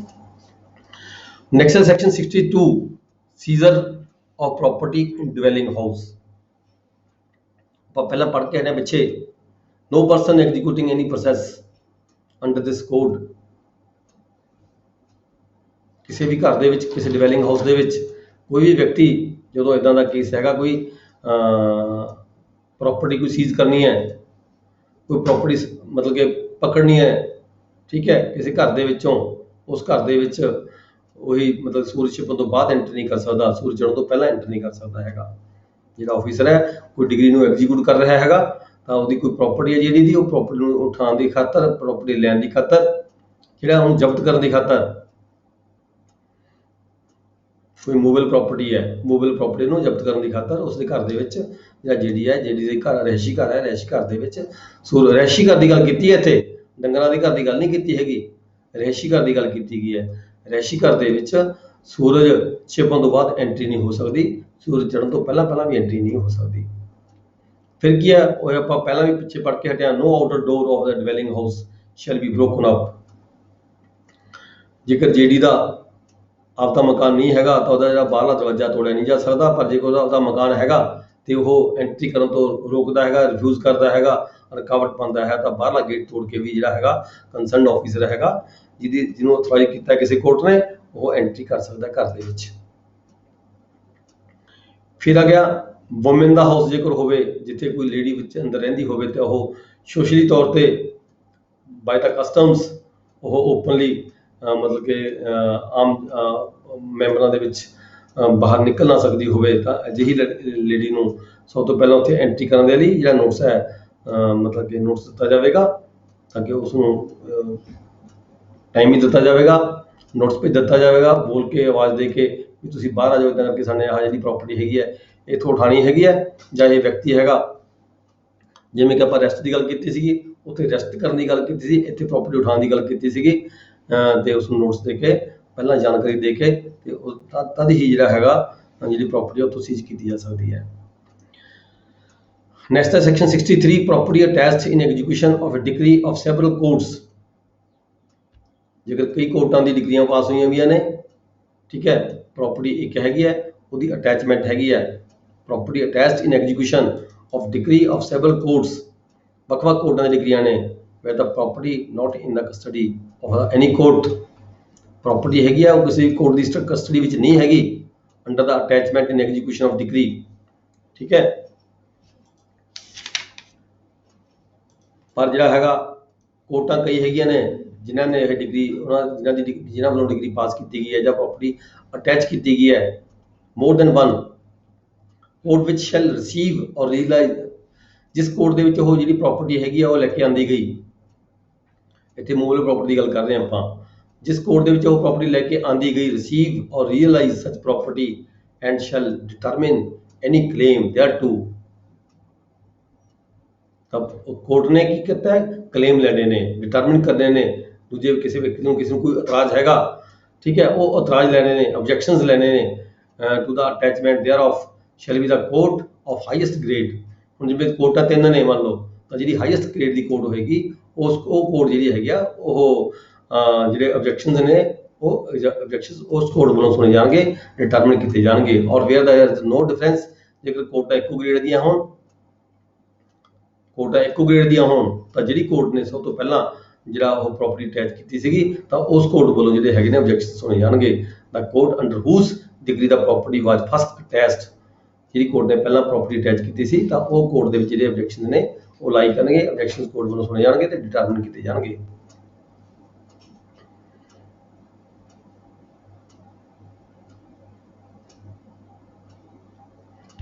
ਅਜਿਹੇ ਕੇਸਾਂ ਦੇ ਵਿੱਚ ਜਿਹੜੀ ਹੈਗੀ ਡਿਗਰੀ ਆ ਉਹ ਤੁਹਾਡੀ ਇਨਵੈਲਿਡੇਟ ਨਹੀਂ ਹੋਏਗੀ, invalidate any proceedings taken by a court executing one of such degrees. ਜਿਹੜੀਆਂ ਕੋਈ ਇੱਦਾਂ ਦੀਆਂ ਦੋ ਤਿੰਨ ਡਿਗਰੀਆਂ ਹੈਗੀਆਂ ਨੇ ਤਾਂ ਉਹਦੇ ਵਿੱਚ ਜਿਹੜੇ ਹੈਗੀਆਂ ਨੇ ਉਹ ਸਾਰੀਆਂ ਲੀਗਲ ਹੋਣਗੀਆਂ, ਕੋਈ ਅਲੀਗਲ ਨਹੀਂ ਮੰਨੀ ਜਾਏਗੀ। Proceedings taken by a court does not include an order allowing degree holder who has purchased the property at a sale held in execution। ਛੱਡ ਦੋ। ਨੈਕਸਟ ਆਓ ਜੀ section 64, private alienation of the property after attachment to be void. ਕੋਈ property attach ਹੋ ਗਈ, ਕਿਸੇ court ਨੇ ਕੋਈ ਪ੍ਰਾਪਰਟੀ ਅਟੈਚ ਕਰ ਚੁੱਕੀ ਹੈ, ਠੀਕ ਹੈ, ਉਸ ਤੋਂ ਬਾਅਦ ਕੋਈ ਵਿਅਕਤੀ ਜਿਹੜਾ ਹੈਗਾ ਜਿਹੜੀ ਹੈਗਾ ਉਹ ਪ੍ਰਾਪਰਟੀ ਨੂੰ ਕਿਸੇ ਨਾ ਕਿਸੇ ਢੰਗ ਤਰੀਕੇ ਦੇ ਨਾਲ ਹੈਗਾ ਉਸ ਪ੍ਰਾਪਰਟੀ ਨੂੰ ਅੱਗੇ ਟ੍ਰਾਂਸਫਰ ਕਰ ਦਿੰਦਾ ਹੈ, ਅਲਾਈਨੇਟ ਕਰ ਦਿੰਦਾ ਹੈ, ਸੇਲ ਕਰ ਦਿੰਦਾ ਹੈ, ਟ੍ਰਾਂਸਫਰ ਕਰ ਦਿੰਦਾ ਹੈ ਬਾਈ ਵੇ ਆਫ ਐਨੀ ਮੀਨਸ, ਠੀਕ ਹੈ। ਪ੍ਰਾਈਵੇਟ ਜਿਹੜੀ ਟ੍ਰਾਂਸਫਰ ਹੈਗੀ ਆ ਡਿਲੀਵਰੀ ਹੈ, ਉਹਦੀ ਪ੍ਰਾਪਰਟੀ ਹੈ ਅਟੈਚਡ, ਠੀਕ ਹੈ, shall be void as against all the claims enforceable under the attachment. ਉਹ ਜਿਹੜੀ ਟ੍ਰਾਂਸਫਰ ਹੋਏਗੀ ਉਹਨੂੰ ਵਾਇਡ ਮੰਨਿਆ ਜਾਵੇਗਾ, ਠੀਕ ਹੈ, ਬੇਸ਼ੱਕ ਉਹ ਟ੍ਰਾਂਸਫਰ ਕਿਸੇ ਪਾਸੇ ਹੋ ਗਈ ਹੋਵੇ ਤਾਂ ਉਹ ਟ੍ਰਾਂਸਫਰ ਜਿਹੜੀ ਹੈਗੀ ਨਹੀਂ ਮੰਨੀ ਜਾਏਗੀ। Nothing in this section shall apply to any private transfer or delivery of the property attached contact. ਜੇਕਰ ਕਹਿੰਦੇ ਕੰਟੈਕਟ ਕੋਈ ਪਹਿਲਾਂ ਦਾ ਹੋਇਆ ਹੈ, ਅਟੈਚਮੈਂਟ ਕਰਨ ਤੋਂ ਪਹਿਲਾਂ ਦੀ ਕੋਈ ਕੰਟੈਕਟ ਹੋਇਆ ਹੈ ਕਿ ਪਾਰਟੀਆਂ ਦੇ ਵਿਚਕਾਰ, ਠੀਕ ਹੈ, ਦੈਟ ਵਿਲ ਬੀ ਵੈਲਿਡ। ਉਸ ਕੰਟੈਕਟ ਦੇ ਅਧੀਨ ਕੋਈ ਪ੍ਰਾਪਰਟੀ ਅਗਰ ਟ੍ਰਾਂਸਫਰ ਕੀਤੀ ਜਾ ਰਹੀ ਹੈ ਤਾਂ that will be the valid, ਠੀਕ ਹੈ। ਪਰ ਇਹ ਜਿਹੜਾ ਹੈਗਾ ਕੰਟੈਕਟ ਇਦਾਂ ਦਾ ਪਾਰਟੀਆਂ ਵਿਚਕਾਰ ਜੇ ਕੋਈ ਹੋਇਆ ਹੈ ਉਹ ਅਟੈਚਮੈਂਟ ਤੋਂ ਪਹਿਲਾਂ ਦਾ ਹੋਵੇ। ਜੇਕਰ ਕੋਈ ਅਟੈਚਮੈਂਟ ਹੋਣ ਤੋਂ ਬਾਅਦ ਕੋਈ ਪਾਰਟੀਆਂ ਕੰਟੈਕਟ ਕਰਦੀਆਂ ਨੇ, that contact is wide contact. Next ਹੈ ਸੈਕਸ਼ਨ 65 ਪਰਚੇਜ਼ਰਸ ਟਾਈਟਲ। ਪਰਚੇਜ਼ਰ ਦਾ ਟਾਈਟਲ ਕੀ ਹੋਏਗਾ? Sale has become absolute. Where immovable property is sold in execution of a decree and such sale has become absolute. The property shall be deemed to have vested in the purchaser from the time when the property is sold and not from the time when the sale become absolute. देखो cell होना ਜਾਂ sale ਨੂੰ absolute ਹੋਣਾ ਦੋ different ਚੀਜ਼ਾਂ ਹੈਗੀਆਂ ਨੇ, ਠੀਕ ਹੈ। ਜਦੋਂ ਪ੍ਰਾਪਰਟੀ ਸੇਲ ਹੋ ਗਈ, ਆਕਸ਼ਨ ਦੇ ਵਿੱਚ ਹੋ ਗਈ, ਉਹ ਬੰਦਾ ਮਾਲਕ ਬਣ ਗਿਆ। ਐਬਸੋਲੂਸ਼ਨ ਦੀ ਬਾਅਦ ਹੁੰਦੀ ਰਹਿੰਦੀ ਹੈ, ਕੋਰਟ ਦੇ ਜਾ ਕੇ ਕਨਫਰਮੇਸ਼ਨ ਬਾਅਦ ਹੁੰਦੀ ਹੈ, ਪਰ ਡੇਟ ਉਹੀ ਫਿਕਸ ਹੋ ਜਾਂਦੀ ਹੈ ਜਿਸ ਦਿਨ ਪ੍ਰਾਪਰਟੀ ਜਿਹੜੀ ਹੈਗੀ ਸੇਲ ਦੇ ਵਿੱਚ ਪ੍ਰਾਪਰਟੀ ਕਿਸੇ ਵਿਅਕਤੀ ਨੇ ਪਰਚੇਜ ਕਰ ਲਈ। ਨੈਕਸਟ ਹੈ section 67 power for the state government to make rules as to sales and of land in execution of decree for the payment of money. ਦੇਖੋ ਵੈਸੇ ਤਾਂ ਸਰਕਾਰ ਨੇ ਵੱਲੋਂ ਸਾਰੇ ਰੂਲ ਬਣਾਏ ਗਏ ਹੈਗੇ ਆ, ਹਾਈ ਕੋਰਟ ਵੱਲੋਂ ਵੀ ਰੂਲ ਬਣਾਏ ਗਏ ਨੇ, ਠੀਕ ਹੈ, ਤੇ ਸਾਡੇ ਲੈਂਡ ਰੈਵਨਿਊ ਐਕਟ ਦੇ ਵਿੱਚ ਵੀ ਰੂਲਸ ਹੈਗੇ ਨੇ, ਤੇ ਇਹ ਜਿਹੜੀ CPC ਹੈ ਇਹਦੇ ਵਿੱਚ ਵੀ ਰੂਲਸ ਹੈਗੇ ਨੇ। ਪਰ ਫਿਰ ਵੀ ਇੱਥੇ ਅੱਗੇ ਕਿਹਾ ਗਿਆ ਹੈਗਾ ਜੇਕਰ ਕਿਤੇ ਕੋਈ ਰੂਲ ਦੀ ਘਾਟ ਵੱਧ ਰਹਿ ਜਾਂਦੀ ਹੈ, ਕੋਈ ਜਿਹੜੀ ਨਵੀਂ ਜਿਹੜਾ ਕਾਜ਼ ਆਫ ਐਕਸ਼ਨ ਹੈ, ਕੋਈ ਨਵੀਂ ਗੱਲ ਸਾਹਮਣੇ ਆ ਜਾਂਦੀ ਹੈ ਜਿਹਦੇ ਸੰਬੰਧ ਜਿਹੜਾ ਲਾਅ ਹੈਗਾ ਸਾਇਲੈਂਟ ਹੁੰਦਾ ਹੈ, ਤਾਂ ਉਹ ਜਿਹੇ ਕੇਸਾਂ ਦੇ ਵਿੱਚ ਕੀ ਹੈਗੀ ਹੈ, ਸਰਕਾਰ ਗਵਰਨਮੈਂਟ ਕੋਲ ਅਥਾਰਟੀ ਹੈਗੀ ਹੈ, ਉਹ ਨੋਟੀਫਿਕੇਸ਼ਨ ਜਾਰੀ ਕਰਕੇ, ਗਜ਼ਟ ਜਾਰੀ ਕਰਕੇ ਜਿਹੜੇ ਰੂਲ ਹੈਗੇ ਨਵੇਂ ਰੂਲ ਜਾਂ ਕਿਸੇ ਰੂਲ 'ਚ ਕੋਈ ਅਮੈਂਡਮੈਂਟ ਕੀਤੀ ਜਾਣੀ ਹੈ ਜਾਂ ਕੋਈ ਨਵਾਂ ਰੂਲ ਬਣਾਇਆ ਜਾਣਾ ਹੈਗਾ, ਠੀਕ ਹੈ, ਕੋਈ ਰੂਲ ਡਿਟਰਮਿਨ ਕਰਨਾ ਜਾਂ ਉਹਦੀ ਕੋਈ ਕਲੈਰੀਫਿਕੇਸ਼ਨ ਨਹੀਂ ਆ ਰਹੀ, ਠੀਕ ਹੈ, ਇੱਦਾਂ ਸਰਕਾਰ ਕੋਲ ਅਥਾਰਟੀ ਹੈਗੀ ਹੈ, ਰੂਲਸ ਬਣਾਏ ਜਾ ਸਕਦੇ ਨੇ, ਸਮੇਂ-ਸਮੇਂ ਤੇ ਨਵੇਂ ਰੂਲਸ ਬਣਾਏ ਜਾ ਸਕਦੇ हैं।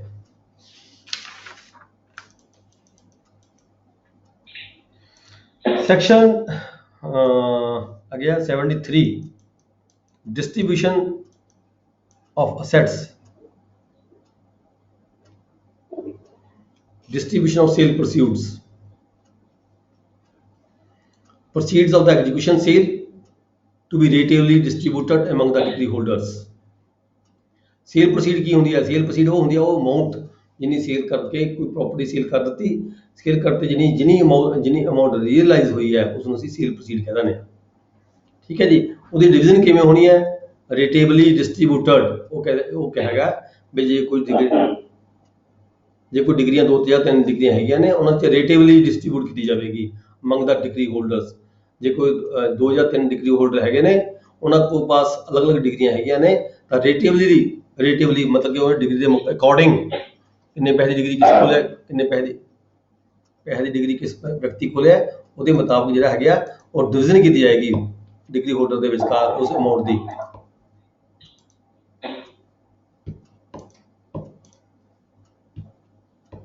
ਫਿਰ ਕੁਝ ਸ਼ਰਤਾਂ ਲਗਾਈਆਂ ਗਈਆਂ ਨੇ। ਵੈਸੇ ਤਾਂ ਦੇਖੋ ਸਾਫ਼ ਕਹਿ ਦਿੱਤਾ ਇਸ ਨੇ ਵੀ ਜਿਹੜੀ ਅਮਾਊਂਟ ਹੈਗੀ ਉਹ ਡਿਗਰੀ ਹੋਲਡਰ ਦੇ ਵਿੱਚ ਰੇਟੇਬਲੀ ਡਿਸਟਰੀਬਿਊਟਡ ਅਮੰਗ ਆਲ ਦਾ ਪਰਸਨਸ, ਸਾਰੇ ਵਿਅਕਤੀਆਂ ਦੇ ਵਿਚਕਾਰ ਜਿਹੜੀ ਉਹ ਅਮਾਊਂਟ ਹੈਗੀ ਹੈ, ਜਿਹੜੀ ਸੇਲ ਕੋਈ ਪ੍ਰਾਪਰਟੀ ਸੇਲ ਕਰਕੇ ਜਿੰਨੇ ਪੈਸੇ ਬਣੇ ਹੈਗੇ ਆ ਉਹਦੇ ਖਰਚੇ ਵਗੈਰਾ ਕੱਢ ਕੇ, ਸੇਲ ਵਗੈਰਾ ਦੇ ਖਰਚੇ ਕੱਢ ਕੇ, ਠੀਕ ਹੈ, ਜਿਹੜੀ ਅਮਾਊਂਟ ਹੈਗੀ ਆ ਉਹ ਡਿਗਰੀ ਹੋਲਡਰਾਂ ਦੇ ਵਿਚਕਾਰ ਵੰਡੀ ਜਾਏਗੀ।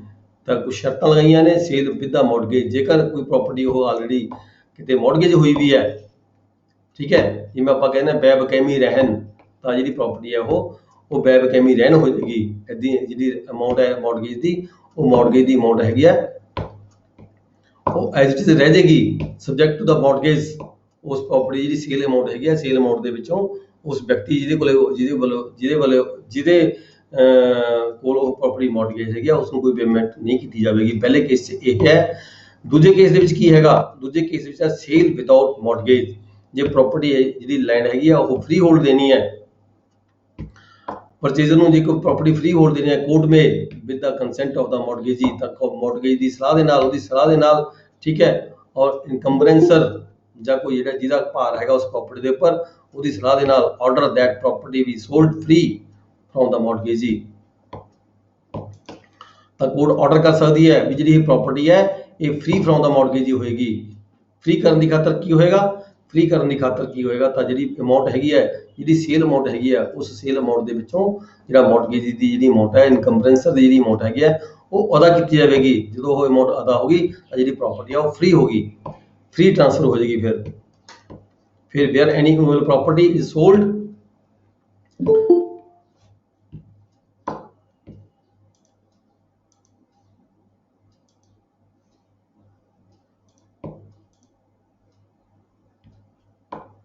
ਜਦੋਂ ਕੋਈ ਪ੍ਰਾਪਰਟੀ ਹੈ ਤਾਂ ਇਮੂਵੇਬਲ ਪ੍ਰਾਪਰਟੀ ਹੈ, any immutable property is sold in execution of a decree ordering its sale for the discharge of an encumbrance thereon, the proceeds of the sale shall be applied। ਜਿਹੜੇ proceeds ਨੇ, ਜਿਹੜੀ amount ਹੈ sale ਦੀ, ਉਹ ਕਿਵੇਂ distribute ਹੋਏਗੀ? First expenses of the sale. ਸਭ ਤੋਂ ਪਹਿਲਾਂ ਆਪਾਂ ਗੱਲ ਕਰਕੇ ਹਟਿਆ ਵੀ ਜਿਹੜੇ ਸੇਲ ਦੇ ਖਰਚੇ ਹੋਏ ਨੇ, ਉੱਥੇ ਕਿਤੇ ਜਾ ਕੇ ਬੋਲੀ ਕਰਾਈ ਗਈ ਹੈਗੀ ਹੈ, ਉੱਥੇ ਕੋਈ ਮਨਾਦੀ ਕਰਾਈ ਹੈ, ਹੋਰ ਕਰਾਇਆ ਹੈਗਾ, ਠੀਕ ਹੈ, ਉੱਥੇ ਕੋਈ ਬੈਠਣ ਦਾ ਇੰਤਜ਼ਾਮ ਹੋਇਆ ਹੈਗਾ, ਕੁਝ ਵੀ ਕੀਤਾ ਹੈਗਾ, ਉਹਦੇ ਤੇ ਜਿੰਨੇ ਵੀ ਕੋਈ ਖਰਚੇ ਹੈਗੇ ਆ, ਪਹਿਲਾਂ ਉਹ ਜਿਹੜੇ ਖਰਚੇ ਹੈਗੇ ਆ ਉਹ ਸੇਲ ਅਮਾਉਂਟ ਦੇ ਵਿੱਚੋਂ ਕੱਢੇ ਜਾਣਗੇ ਤੇ ਫਿਰ ਫਰਦਰ ਜਿਹੜੀ ਬਾਕੀ ਅਮਾਉਂਟ ਹੈਗੀ ਆ ਉਹ ਵੰਡੀ ਜਾਏਗੀ। ਸੈਕੰਡਲੀ, ਇਨ ਡਿਸਚਾਰਜਿੰਗ ਦਾ ਅਮਾਉਂਟ ਡਿਊ ਅੰਡਰ ਦਾ ਡਿਗਰੀ, ਜਿਹੜੀ ਡਿਗਰੀ ਦੇ ਸੰਬੰਧ ਵਿੱਚ ਇਹ ਜਿਹੜੀ ਸੇਲ ਹੋਈ ਹੈ ਫਿਰ ਉਹਦੀ ਅਮਾਉਂਟ ਕੱਢੀ ਜਾਵੇਗੀ। ਫਿਰ thirdly, principal money due on subsequent encumbrances, ਜੇ ਕੋਈ ਹੋਰ ਭਾਰ ਆਲਰੇਡੀ ਇਹ ਅਟੈਚਮੈਂਟ ਹੋਣ ਤੋਂ ਪਹਿਲਾਂ ਹੀ ਉਸ ਪ੍ਰਾਪਰਟੀ ਦੇ ਉੱਪਰ ਹੈਗਾ, ਠੀਕ ਹੈ, ਤਾਂ ਉਹ ਅਮਾਉਂਟ ਪੇ ਕੀਤੀ ਜਾਵੇਗੀ। ਫਿਰ ਉਸ ਤੋਂ ਬਾਅਦ ਜਿੰਨੀਆਂ ਡਿਗਰੀਆਂ ਬਚ ਗਈਆਂ ਉਹ ਡਿਗਰੀ ਹੋਲਡਰ ਨੇ, ਪਰ ਸ਼ਰਤ ਇਹ ਹੈ ਵੀ ਉਹ ਡਿਗਰੀ ਹੋਲਡਰ ਨੇ ਕੋਰਟ ਦੇ ਵਿੱਚ ਅਪਲਾਈ ਕੀਤਾ ਹੋਵੇ ਆਕਸ਼ਨ ਕਰਨ ਤੋਂ ਪਹਿਲਾਂ। ਇਹ ਨਾ ਹੋਵੇ ਵੀ ਆਕਸ਼ਨ ਹੋ ਗਈ ਉਸ ਦਿਨ ਆ ਕੇ ਡਿਗਰੀ ਲੈ ਕੇ ਕੋਈ ਬੰਦਾ ਖੜ ਜੇ, ਮੇਰੇ ਕੋਲ ਡਿਗਰੀ ਹੈਗੀ ਹੈ ਜੀ, ਮੈਨੂੰ ਵੀ ਪੈਸੇ ਦਿਓ, ਠੀਕ ਹੈ, ਇੱਦਾਂ ਨਹੀਂ। ਪਰ ਉਹ ਜਿਹੜੀ ਅਟੈਚਮੈਂਟ ਹੋ ਗਈ, ਅਟੈਚਮੈਂਟ ਹੋਣ ਤੋਂ ਬਾਅਦ ਬੋਲੀ ਤੋਂ ਪਹਿਲਾਂ ਕੋਈ ਵਿਅਕਤੀ ਜਿਹਨਾਂ ਕੋਲ ਡਿਗਰੀ ਹੈਗੀ ਹੈ ਕਿਸੇ ਜੇਡੀ ਦੇ ਖਿਲਾਫ, ਉਹ ਕੋਰਟ ਦੇ ਜਾ ਕੇ ਐਪਲੀਕੇਸ਼ਨ ਦੇਣਗੇ ਵੀ ਆ ਇੰਨੇ ਪੈਸੇ ਦੀ ਡਿਗਰੀ ਮੇਰੀ ਵੀ ਹੈਗੀ ਹੈ, ਇੰਨੇ ਪੈਸੇ ਦੀ ਡਿਗਰੀ ਮੇਰੀ ਵੀ ਹੈਗੀ ਹੈ। ਤਾਂ ਉਸ ਤੋਂ ਬਾਅਦ ਜਿੰਨੀਆਂ ਉਹ ਡਿਗਰੀਆਂ ਹੈਗੀਆਂ ਉਹ ਸਾਰੀਆਂ ਸੈਟੀਸਫਾਈ ਕੀਤੀਆਂ ਜਾਣਗੀਆਂ, ਰਿਲੇਟਿਵਲੀ ਸੈਟੀਸਫਾਈ ਹੋਣਗੀਆਂ। ਜਿੰਨੀ ਕੁ ਅਮਾਉਂਟ ਹੈਗੀ ਆ ਉਹਨਾਂ 'ਚ ਮਤਲਬ ਕਿ ਪ੍ਰੋਪੋਰਸ਼ਨਲੀ ਵੰਡੀ ਜਾਏਗੀ। ਜੇਕਰ ਸਬਸੈਕਸ਼ਨ 2 ਦੇ ਵਿੱਚ ਹੈਗਾ, ਜੇ ਕੋਈ ਵਿਅਕਤੀ, ਠੀਕ ਹੈ, ਅਮਾਉਂਟ ਲੈਣ ਦੇ ਲਈ ਇੰਟਾਈਟਲ ਨਾ ਹੋਵੇ, ਪਰ ਕਿਸੇ ਤਰੀਕੇ ਦੇ ਨਾਲ ਉਹ ਕਿਸੇ ਗਲਤ ਢੰਗ ਤਰੀਕੇ ਦੇ ਨਾਲ ਉਹ ਅਮਾਉਂਟ ਲੈ ਜਾਵੇ, ਡਿਗਰੀ ਦੀ ਅਮਾਉਂਟ ਲੈ ਜਾਵੇ, ਡਿਗਰੀ ਦੇ ਵਿੱਚ ਕੁਝ ਅਮਾਉਂਟ ਰਿਸੀਵ ਕਰ ਲਵੇ, ਫਿਰ ਐਨੀ ਪਰਸਨ ਸੋ ਇੰਟਾਈਟਲਡ, ਜਿਹੜਾ ਵਿਅਕਤੀ ਕੋਈ ਇੰਟਾਈਟਲ ਹੈਗਾ ਸੀਗਾ, ਠੀਕ ਹੈ, ਉਹ ਰਿਫੰਡ ਲੈ ਸਕਦਾ ਹੈ। ਐਨੀ person so entitled may sue such person to compel him to refund the state assets. ਉਹ ਕਹਿੰਦਾ ਵੀ ਨਹੀਂ, ਇਹ ਤਾਂ ਪ੍ਰਾਪਰਟੀ ਮੈਨੂੰ ਸੇਲ ਕਰ ਚੁੱਕਿਆ ਸੀਗਾ, ਇਹ ਡਿਗਰੀ ਦੀ ਅਮਾਉਂਟ ਕਿਵੇਂ ਲੈ ਗਿਆ, ਜਾਂ ਇਹਨੇ ਡਿਗਰੀ ਮੈਨੂੰ ਟ੍ਰਾਂਸਫਰ ਕਰ ਦਿੱਤੀ ਸੀਗੀ, ਇਹ ਡਿਗਰੀ ਦੀ ਅਮਾਉਂਟ ਕਿਵੇਂ ਲੈ ਗਿਆ, ਠੀਕ ਹੈ। ਤਾਂ ਉਹ ਵਿਅਕਤੀ ਜਿਹੜਾ ਹੈਗਾ ਕੋਰਟ ਦੇ ਵਿੱਚ ਜਾ ਕੇ ਮੁਕੱਦਮਾ ਦਾਇਰ ਕਰ ਸਕਦਾ ਹੈ। ਜਿਹੜਾ ਬੰਦਾ ਗਲਤ ਪੇਮੈਂਟ ਲੈ ਗਿਆ ਉਸ ਤੋਂ ਪੇਮੈਂਟ ਜਿਹੜੀ ਹੈਗੀ ਹੈ ਵਾਪਸ ਵੀ ਲੈਣ ਦੇ ਲਈ ਸੂਟ ਫਾਈਲ ਕੀਤਾ ਜਾ ਸਕਦਾ ਹੈ। ਇਹਦੇ ਵਿੱਚ ਹੀ ਨਾਲ ਹੀ ਇਹ ਹੈਗਾ ਵੀ ਬੇਸ਼ੱਕ ਇਹ ਜਿਹੜੀਆਂ ਕੁਝ ਇਹਦੀ ਸਰਕਾਰ ਦੇ ਕੋਈ ਰਾਈਟ ਹੈਗਾ, ਸਰਕਾਰ ਦੇ ਜਿਹੜੇ ਰਾਈਟਸ ਨੇ ਉਹ ਉਹਨਾਂ ਨੂੰ ਇਫੈਕਟ ਨਹੀਂ ਹੋਏਗਾ। ਸਰਕਾਰ ਦਾ nothing in this section affects any right of the government. ਸਰਕਾਰ ਦਾ ਕੋਈ ਰਾਈਟ ਹੈ ਉਹ ਇਫੈਕਟ ਨਹੀਂ ਹੋ ਸਕਦਾ।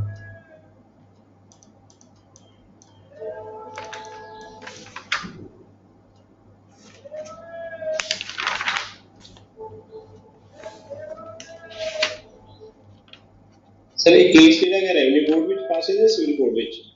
ਹਾਂਜੀ, ਕੇਸ ਜਿਹੜਾ ਹੈਗਾ ਜੇ ਕੋਈ ਗਲਤ ਹੋ ਜਾਂਦਾ ਤਾਂ ਸਿਵਲ ਕੋਰਟ ਵਿੱਚ ਪਏਗਾ ਜਾਂ ਰੈਵਨਿਊ? ਸਿਵਲ ਕੋਰਟ ਜਾਏਗਾ, ਸਿਵਲ ਕੋਰਟ ਚ। ਹਾਂਜੀ, ਸਿਵਲ ਕੋਰਟ। ਨੈਕਸਟ ਹੈ ਜੀ section 74 resistance to the execution. Resistance ਰੁਕਾਵਟ ਕੋਈ ਕ੍ਰੀਏਟ ਕਰਦਾ ਹੈਗਾ ਐਗਜ਼ੀਕਿਊਸ਼ਨ ਦੇ ਸੰਬੰਧ ਵਿੱਚ। ਕੋਈ ਆਫੀਸਰ ਹੈ ਕਿਸੇ ਇਮੂਵੇਬਲ ਪ੍ਰਾਪਰਟੀ ਦੀ ਕੋਈ ਪੋਜੈਸ਼ਨ ਦੀ ਕਾਰਵਾਈ ਤੇ ਗਿਆ ਹੈਗਾ, ਪੋਜੈਸ਼ਨ ਦੀ ਕੋਈ ਇਮੂਵੇਬਲ ਪ੍ਰਾਪਰਟੀ ਦੀ ਕਾਰਵਾਈ ਤੇ ਗਿਆ, purchaser of the immovable property sold in execution, a decree has been registered or obstructed in obtaining possession। ਕਿਸੇ ਡਿਗਰੀ ਹੋਲਡਰ ਨੇ, ਡਿਗਰੀ ਹੋਲਡਰ ਦੀ ਜਿਹੜੀ ਪ੍ਰਾਪਰਟੀ ਹੈ ਡਿਗਰੀ ਹੋਲਡਰ ਦੇ ਯੂਜ਼ ਦੇ ਵਿੱਚੋਂ ਕਿਸੇ ਨੇ ਪਰਚੇਜ ਕਰ ਲਈ ਬੋਲੀ ਦੇ ਵਿੱਚ ਜੇਡੀ ਦੀ ਪ੍ਰਾਪਰਟੀ, ਕਿਸੇ ਨੇ ਜਿਹੜਾ ਪਰਚੇਜ਼ਰ ਹੈਗਾ ਉਸ ਪਰਚੇਜ਼ਰ ਨੂੰ ਫਿਰ ਜਦੋਂ ਕਬਜ਼ਾ ਦਿਵਾਉਣ ਦੀ ਗੱਲ ਕੀਤੀ ਜਾਂਦੀ ਹੈ, ਕਿਸੇ ਆਫੀਸਰ ਵੱਲੋਂ ਜਦੋਂ ਕਬਜ਼ਾ ਦਿਵਾਇਆ ਜਾਂਦਾ ਹੈ, ਉਸ ਕਬਜ਼ੇ ਦੇ ਵਿੱਚ ਜੇ ਕੋਈ ਅੜਚਨ ਪੈਦਾ ਕਰਦਾ ਹੈ, ਅੜਚਨ ਕੌਣ ਪੈਦਾ ਕਰੇਗਾ? ਅੜਚਨ ਪੈਦਾ ਕਰੇਗਾ ਜਾਂ ਡਿਗਰੀ ਹੋਲਡਰ ਪੈਦਾ ਕਰੇਗਾ ਜਾਂ ਉਹਦਾ ਕੋਈ ਵਿਅਕਤੀ ਪੈਦਾ ਕਰੇਗਾ। ਠੀਕ ਹੈ, ਅਜਿਹੇ ਕੇਸ ਦੇ ਵਿੱਚ ਜਿਹੜੀ ਕੋਰਟ ਹੈਗੀ ਹੈ ਉਸ ਵਿਅਕਤੀ ਨੂੰ ਜਿਹੜਾ ਰੈਜ਼ਿਸਟੈਂਸ ਪੈਦਾ ਕ੍ਰੀਏਟ ਕਰਦਾ, ਆਬਸਟਰਕਸ਼ਨ ਕ੍ਰੀਏਟ ਕਰਦਾ ਹੈ, ਰੁਕਾਵਟ ਖੜੀ ਕਰਦਾ ਹੈਗਾ, ਉਸ ਵਿਅਕਤੀ ਨੂੰ ਜਿਹੜੀ ਕੋਰਟ ਹੈਗੀ ਹੈ ਸਿਵਲ ਪ੍ਰਿਜ਼ਨ 'ਚ ਭੇਜਿਆ ਉਸ ਨੂੰ ਜੇਲ੍ਹ 'ਚ ਭੇਜ ਸਕਦੀ ਹੈ। ਕਿੰਨੇ ਦਿਨ ਲਈ? 30 ਡੇਜ਼ ਦੇ ਲਈ, 30 ਦਿਨ ਤੱਕ ਦੇ ਲਈ ਉਸ ਵਿਅਕਤੀ ਨੂੰ ਹੈਗਾ ਜੇਲ੍ਹ ਕੀਤੀ ਜਾ ਸਕਦੀ ਹੈ ਕੋਰਟ ਵੱਲੋਂ। ਜੇ ਕੋਈ ਪੋਜੈਸ਼ਨ ਦੀ ਕਾਰਵਾਈ ਦੇ ਵਿੱਚ ਜਿਸ ਵਿਅਕਤੀ ਨੂੰ ਕਬਜ਼ਾ ਦਿਵਾਇਆ ਜਾਣਾ ਹੈ, ਇਹਨੇ ਪ੍ਰਾਪਰਟੀ ਜਿਹੜੀ ਆਕਸ਼ਨ ਦੇ ਵਿੱਚ ਪਰਚੇਜ ਕੀਤੀ ਹੈ ਉਸ ਨੂੰ ਕਬਜ਼ਾ ਦਿਵਾਉਣ ਵੇਲੇ ਕੋਈ ਰੁਕਾਵਟ ਖੜੀ ਕਰਦਾ ਹੈਗਾ, ਕਬਜ਼ਾ ਹੋਣ ਨਹੀਂ ਦਿੰਦਾ ਹੈਗਾ, ਤਾਂ ਉਸ ਨੂੰ 30 ਦਿਨ ਤੱਕ ਦੀ ਜਿਹੜੀ ਸਜ਼ਾ ਹੈਗੀ ਹੈ ਕੋਰਟ ਕੀਤੀ ਜਾ ਸਕਦੀ ਹੈ ਕੋਰਟ ਵੱਲੋਂ। ਨੈਕਸਟ ਹੈ ਸੈਕਸ਼ਨ 75।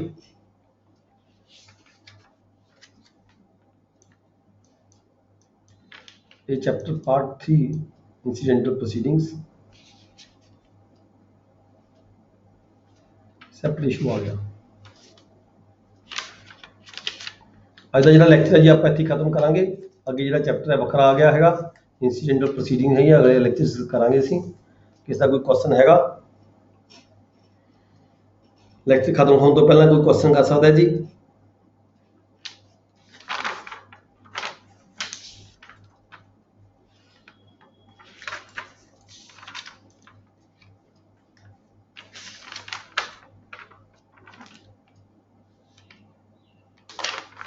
शाम को क्लास लगूगा? ਨਹੀਂ ਬਈ, ਸ਼ਾਮ ਨੂੰ ਅੱਜ ਕਲਾਸ ਨਹੀਂ ਲੱਗੇਗੀ ਕਿਉਂਕਿ ਕਲਾਸ ਲਗਾਉਣ ਤੋਂ ਪਹਿਲਾਂ ਘੱਟੋ ਘੱਟ 2-3 ਘੰਟੇ ਦੀ ਸਟੱਡੀ ਕਰਨੀ ਹੁੰਦੀ ਹੈ ਤੇ ਇਸ ਕਰਕੇ ਥੋੜਾ ਜਿਹਾ ਮੁਸ਼ਕਲ ਹੋ ਜਾਂਦਾ ਹੈ। ਠੀਕ ਹੈ ਜੀ। ਸਰ 5ਵੇਂ-6ਵੇਂ ਪੇਪਰ ਦਾ ਟਾਈਮ ਵਧਾਓ ਜੀ ਪਲੀਜ਼। ਠੀਕ ਹੈ, ਆਪਣਾ ਜਿਹੜਾ ਪਹਿਲਾ ਪੇਪਰ ਹੈ ਉਹ ਖਤਮ ਹੋਣ ਵਾਲਾ, ਫਿਰ ਆਪਾਂ ਸਾਰਾ ਜਿਹੜਾ ਟਾਈਮ ਹੈਗਾ ਇਸ ਨੂੰ 5ਵੇਂ-6ਵੇਂ ਨੂੰ ਹੀ ਦੇਵਾਂਗੇ। ਸਰ ਪਹਿਲੇ ਪੇਪਰ ਨੂੰ ਤਾਂ 3 ਮਹੀਨੇ ਹੋ ਚੱਲੇ ਆ ਜੀ। ਸਰ ਪਹਿਲਾ ਪੇਪਰ ਨੂੰ 1 ਦਿਨ ਕਰ ਲਓ ਜੀ। ਪਹਿਲੇ ਪੇਪਰ ਤਾਂ 1 ਦਿਨ ਕਰ ਦਿੰਦੇ ਆ, ਜਿਹੜਾ ਪੇਪਰ ਬਾਕੀਆਂ ਨੂੰ ਬਰਾਬਰ ਟਾਈਮ ਦਿਓ ਨਾ ਜੀ। ਠੀਕ ਹੈ। ਆਪਾਂ ਮੈਂ ਵੀ ਸੋਚ ਰਿਹਾ ਸੀਗਾ ਵੀ ਜਿਹੜਾ ਪਹਿਲਾ ਪੇਪਰ ਹੈਗਾ, ਪਰ ਪਹਿਲਾ ਪੇਪਰ ਹੁਣ ਆਪਣਾ ਖਤਮ ਹੀ ਹੋਣ ਚੱਲਿਆ। 2-3 ਸਟੈਂਡਿੰਗ ਆਰਡਰ ਰਹਿ ਗਏ, 2-3 ਸਟੈਂਡਿੰਗ ਆਰਡਰ ਕਰਾ ਕੇ ਜਿਹੜਾ ਪਹਿਲਾ ਪੇਪਰ ਹੈ ਖਤਮ ਹੋ ਜਾਂਦਾ ਹੈ। ਜਿਹੜਾ ਲੈਂਡਰ ਕੋਡ ਮੈਨੂਅਲ ਹੈ ਉਹ ਦੇਖੋ ਸਾਰਿਆਂ ਨੂੰ ਤੁਹਾਨੂੰ ਪਤਾ ਹੈਗਾ, ਤੁਸੀਂ ਰੋਜ਼ ਪੜ੍ਹਦੇ ਹੈਗੇ ਹੋ, ਉਹ ਆਪਾਂ ਨੂੰ ਇੱਥੇ ਡਿਸਕਸ ਕਰਨ ਦੀ ਕੋਈ ਲੋੜ ਹੈ ਜਾਪਦੀ ਨਹੀਂ ਮੈਨੂੰ। ठीक है जी, बिल्कुल ठीक है। ਠੀਕ ਹੈ, ਉਸ ਸਰ ਡੇਲੀ ਸਟੈਂਡਿੰਗ ਆਰਡਰ ਦੇ ਇੱਕ ਤਾਂ ਕੁਐਸਚਨ ਆਉਣਾ ਸਾਰਿਆਂ ਚੋਂ। ਬਸ ਸਟੈਂਡਿੰਗ ਆਰਡਰ ਕੱਲਾ ਰਹਿ ਗਿਆ। ਸਟੈਂਡਿੰਗ ਆਰਡਰ ਜਿਹੜਾ ਹੈਗਾ 1-2 ਲੈਕਚਰ ਵਿੱਚ ਮੇਰਾ ਖਿਆਲ ਹੈ ਪੂਰਾ ਹੋ ਜਾਏਗਾ ਤੇ ਦੈਨ ਆਪਣਾ ਜਿਹੜਾ ਪੇਪਰ ਫਸਟ ਹੈ ਉਹ ਫਿਨਿਸ਼ ਹੋ ਜਾਏਗਾ ਤੇ ਫਿਰ ਆਪਣਾ ਜਿਹੜਾ ਸਾਰਾ ਟਾਈਮ ਹੈ ਉਹ ਫਰਦਰ ਆਪਾਂ ਇਹ 5 ਜਾਂ 6 ਤੇ ਡਿਸਟ੍ਰੀਬਿਊਟ ਕਰ ਲਾਂਗੇ। सर 5वां-6वां ना थोड़ा जिहा स्लो पढ़ाओ, सानू इतनी ज्यादा समझ नहीं है इस बारे च, ज्यादा जल्दी समझ नहीं आता। ਦੇਖੋ ਮੈਂ ਤਾਂ ਬਹੁਤ ਸਲੋ ਸਟੱਡੀ, ਬਹੁਤ ਫਾਸਟ ਤਾਂ ਮੈਂ ਕਰ ਨਹੀਂ ਰਿਹਾ। अच्छा पढ़ा रहे हैं बट ये साडी समझ घट है। ਦੇਖੋ ਪਤਾ ਕੀ ਹੈ, ਇਹ ਇਨਫੈਕਟ ਜਿਹੜਾ ਹੈਗਾ ਦੇਖੋ ਸੀਪੀਸੀ ਬਹੁਤ ਔਖੀ ਹੈਗੀ ਹੈ, ਕੋਈ ਸੌਖਾ ਕੰਮ ਨਹੀਂ ਹੈਗਾ। ਤਾਂ ਇਹ ਸਰ ਨੂੰ ਕਹਿ ਬੇਨਤੀ ਕਰ ਰਹੇ ਹਾਂ ਕਿ ਮੇਰੀ one time ਮੇਰੀ ਗੱਲ ਲਾਓ। ਸੁਣੋ, ਮੇਰੀ ਗੱਲ ਸੁਣੋ। ਅੱਜ ਮੈਂ 4 ਤੋਂ ਲੈ ਕੇ 7 ਵਜੇ ਤੱਕ ਪਹਿਲਾਂ ਖੁਦ ਪੜ੍ਹਿਆ। ਗਰਾਇਆ ਸਾਹਿਬ ਤੁਹਾਡਾ ਪਹਿਲਾ ਪਾਸ ਹੋ ਗਿਆ ਨਾ, ਤਾਤੀ ਕਹਿਣ ਦੇ 4 to 7 ਉਹ ਪਰ ਪਹਿਲੇ ਪੇਪਰ ਨੂੰ 4 ਮਹੀਨੇ ਹੋ ਚੱਲੇ ਸ਼ੁਰੂ ਹੋਏ ਨੂੰ। ਗੱਲ ਤਾਂ ਠੀਕ ਹੈ ਇਹਨਾਂ ਦੀ। ਪਹਿਲਾ ਪੇਪਰ ਤੇ ਕਾਫੀ ਟਾਈਮ ਲੱਗ ਗਿਆ ਕਿਉਂਕਿ ਪਹਿਲਾ ਪੇਪਰ ਵੀ ਕਾਫੀ ਟਫ ਸੀਗਾ ਤੇ ਕਾਫੀ ਬੰਦਿਆਂ ਦਾ ਰਹਿੰਦਾ ਸੀਗਾ। ਰੀਜ਼ਨ ਮੇਰੀ ਕੀ ਹੋ ਸਕਦਾ ਹੈਗਾ, ਤੇ ਪਹਿਲਾ ਪੇਪਰ ਹੁਣ ਆਪਾਂ ਜਲਦੀ ਇਸ ਨੂੰ ਫਿਨਿਸ਼ ਕਰਕੇ ਫਿਰ ਆਪਾਂ ਜਿਹੜਾ ਹੈਗਾ ਇਹ 5 ਤੇ 6 ਨੂੰ ਹੀ ਬਹੁਤ ਟਫ ਹੈ sir.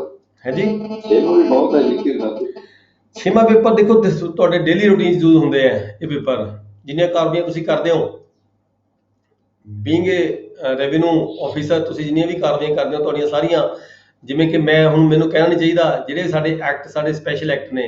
Special act means land revenue act, tenancy act, ਠੀਕ ਹੈ, ਲੈਂਡ ਰਿਕਾਰਡ ਮੈਨੂਅਲ, ਇਹ ਸਾਰੇ ਦੇ ਸਾਰੇ ਐਕਟ ਸਾਡੇ ਇੱਥੋਂ ਹੀ ਨਿਕਲੇ ਹੋਏ ਹੈਗੇ ਆ, ਸੀਪੀਸੀ ਚੋਂ ਨਿਕਲੇ ਹੋਏ ਨੇ।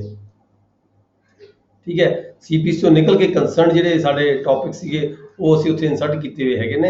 ਇਨਫੈਕਟ ਇਹ ਸੀਪੀਸੀ ਹੀ ਹੈਗੇ ਜਿਹੜੀ ਅਸੀਂ ਉਧਰ ਲੈਂਡ ਰਿਕਾਰਡ ਮੈਨੂਅਲ ਚ, ਲੈਂਡ ਰੈਵਨਿਊ ਐਕਟ ਦੇ ਵਿੱਚ ਪੜ੍ਹਦੇ ਆ। ਸਾਰਾ ਇੱਥੇ ਸੀਪੀਸੀ ਕਵਰ ਹੁੰਦਾ ਹੈਗਾ total. Maybe something is new, ਪਰ ਜੋ ਤੁਹਾਡੇ ਉਹਦੇ ਚ ਐਕਟਾਂ 'ਚ ਹੈਗਾ ਉਹ ਸਾਰਾ ਸੀਪੀਸੀ ਚੋਂ ਨਿਕਲ ਕੇ ਗਿਆ ਹੈਗਾ। ਠੀਕ ਹੈ ਜੀ, okay, class is over, thank you very much. Okay sir ਜੀ, ਠੀਕ ਹੈ ਸਰ ਜੀ।